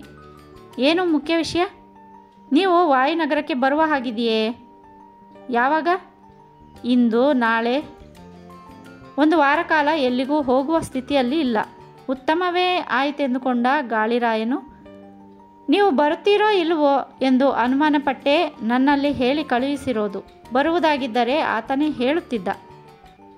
ಬರುವ ಸ್ಥಿತಿಯಲ್ಲಿ ಇಲ್ಲ. ಈ ವೇಳೆಯಲ್ಲಿ ನಾನು ಬರಲೂಬಾರದು. ಅದೇನು ಮುಖ್ಯ ವಿಷಯ? ಉಷಾದೇವಿ ಮಾಯವಾಗಿದ್ದಾಳಲ್ಲ, ನಿಮ್ಮ ಪ್ರಭಾವವೇ ಎಂದು ಗೊತ್ತಾಗಿದೆ. ಆಕೆ ಹಿಂದಿರುಗಿ ಬಾರದೆ ಹಾಗೆ ಸತ್ತು ಹೋಗಬೇಕಂತೆ. ಹಿಂದಿರುಗಿ ಬರುವ ಮಾತೇ ಇಲ್ಲ. ಒಂದು ವೇಳೆ ಬಂದರೂ ಆಕೆ 1-2 ದಿನಗಳಲ್ಲಿಯೇ ಸಾಯುವಳು. ಬರಲೇಬಾರದೆಂದು ಹೇಳಿ ಕಳುಹಿಸಿದ್ದಾನೆ. ಆಕೆ ಇಂತಹ ಸ್ಥಳದಲ್ಲಿದ್ದಾಳೆಂದು ತಿಳಿದರೆ ಅಲ್ಲಿಗೆ ಹೋಗಿ ಅವಳನ್ನು ಕೊಂದು ಬರಲು ಹಿಂಜರಿಯುವುದಿಲ್ವಂತೆ. ಅಂತಹ ಪ್ರಮಾದ ಕಾರ್ಯಕ್ಕೆ ಹೋಗುವುದೇ ಬೇಡ. ಅದೆಲ್ಲ ನಾನು ನೋಡಿಕೊಳ್ತೇನೆ. ಗಾಳಿರಾಯನಿಗೆ ಆ ರಹಸ್ಯ ತಿಳಿಯದೇ ಹೋಯಿತು. ಭಂಡಾರಯ್ಯನು ಹೇಳುವನೆಂದೇ ಭಾವಿಸಿದ್ದ. ಆದರೂ ಪತ್ತೇದಾರನು ನಿರಾಶನಾಗಲಿಲ್ಲ. ಒಟ್ಟಿನಲ್ಲಿ ಉಷಾದೇವಿಯು ಮನೆ ಬಿಟ್ಟು ಹೋಗಲು ಭಂಡಾರಯ್ಯನ ಮಂತ್ರಶಕ್ತಿಯ ಪ್ರಭಾವವು ಕಾರಣವೆಂದು ಗೊತ್ತಾಯಿತು. ಆ ವಿಷಯವಾಗಿ ನಾನು ಒತ್ತಾಯಪಡಿಸಲಾರೆ. ಅಂದಾನಪ್ಪನು ನನ್ನಲ್ಲಿ ಹೇಳಿದ ವಿಷಯವನ್ನು ನಿಮ್ಮಲ್ಲಿ ಹೇಳ್ತಿದ್ದೇನೆ. ಇನ್ನೊಂದು ಮುಖ್ಯವಾದ ಕೆಲಸ ಮಾಡಿಕೊಡ್ಬೇಕಂತೆ. ಅದೇನು ಹೇಳಿ? ಮಹಾಬಲೆಯನ 2ನೇ ಮಗ ಮನೋಹರನನ್ನು 1-2 ದಿನಗಳಲ್ಲಿ ಸಾಯಿಸಬೇಕಂತೆ. ಸಾಯಿಸಲಾಗದೆ ಹೋದರೆ ಉಷಾದೇವಿಯಂತೆ ಮನೆ ಬಿಟ್ಟು ಹೋಗುವಂತಾದರೂ ಮಾಡಬೇಕೆಂದು ಹೇಳಿ ಕಳುಹಿಸಿದ್ದಾನೆ. ಈ ಕೆಲಸ ಖಂಡಿತ ಮಾಡಿಯೇ ತೀರಬೇಕಂತೆ. ಅಷ್ಟು ಮಾತ್ರವೇ? ಆಗಲಿ, ಅದೇನು ದೊಡ್ಡ ಕೆಲಸ? ರಕ್ತಕಾಯಿ ಸಾಯುವಂತೆ ಮಾಡುವಿರಾ? ಹೋಗಿ ಅಂದಾನಪ್ಪನ ಬಳಿ ಹೇಳ್ತೇನೆ. ಸಾಯುವ ಮಾತು ಹೇಳಬೇಡಿ. 3 ದಿನಗಳಲ್ಲಿಯೇ ಉಷಾದೇವಿಯಂತೆ ಮನೆ ಬಿಟ್ಟು ಹೋಗುವ ಹಾಗೆ ಮಾಡ್ತೇನೆ. ಸಾಯಿಸಲಾಗುವುದಿಲ್ವೇ? ಈ ಸದ್ಯಕ್ಕೆ ಬೇಡ. ಯಾಕೆ? ಕಾರಣ ಬೇಕಾದಷ್ಟಿದೆ. ಅದನ್ನೆಲ್ಲ ವಿವರಿಸಲಾಗುವುದಿಲ್ಲ. ನಾನೇನು ನಿರ್ಬಂಧಪಡಿಸಲಾರೆ. ಮನೋಹರನು ಮನೆ ಬಿಟ್ಟು ಹೋದ ಮೇಲೆ ಹಿಂತಿರುಗಿ ಬರಬಾರ್ದು. ಅಂದಾನಪ್ಪನ ಬಳಿ ನೀವು ಹೇಳಿದಂತೆ ಹೇಳ್ತೇನೆ. ವಾರ ಕಳೆದು ಬಂದಾಗ ಅವನನ್ನು ಕಾಣುವಿರಾ? ಅನುಕೂಲ ಒದಗಿ ಬಂದರೆ ಸಂಧಿಸಿ ಮಾತಾಡ್ತೇನೆ, ಇಲ್ಲವಾದರೆ ಇಲ್ಲ. ನೀವು ಮಾತ್ರ ಅವರಿಗೆ ಧೈರ್ಯ ಹೇಳಿ.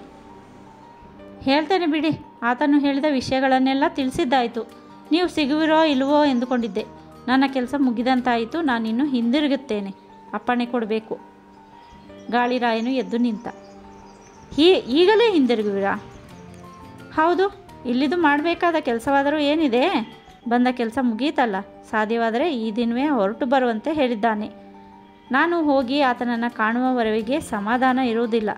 ನನ್ನ ಮೂಲಕ ನಿಮ್ಮ ವಿಷಯ ತಿಳಿದ ನಂತರ ನಿಜವಾಗಿ ಸಂತೋಷ ಪಡ್ತಾನೆ.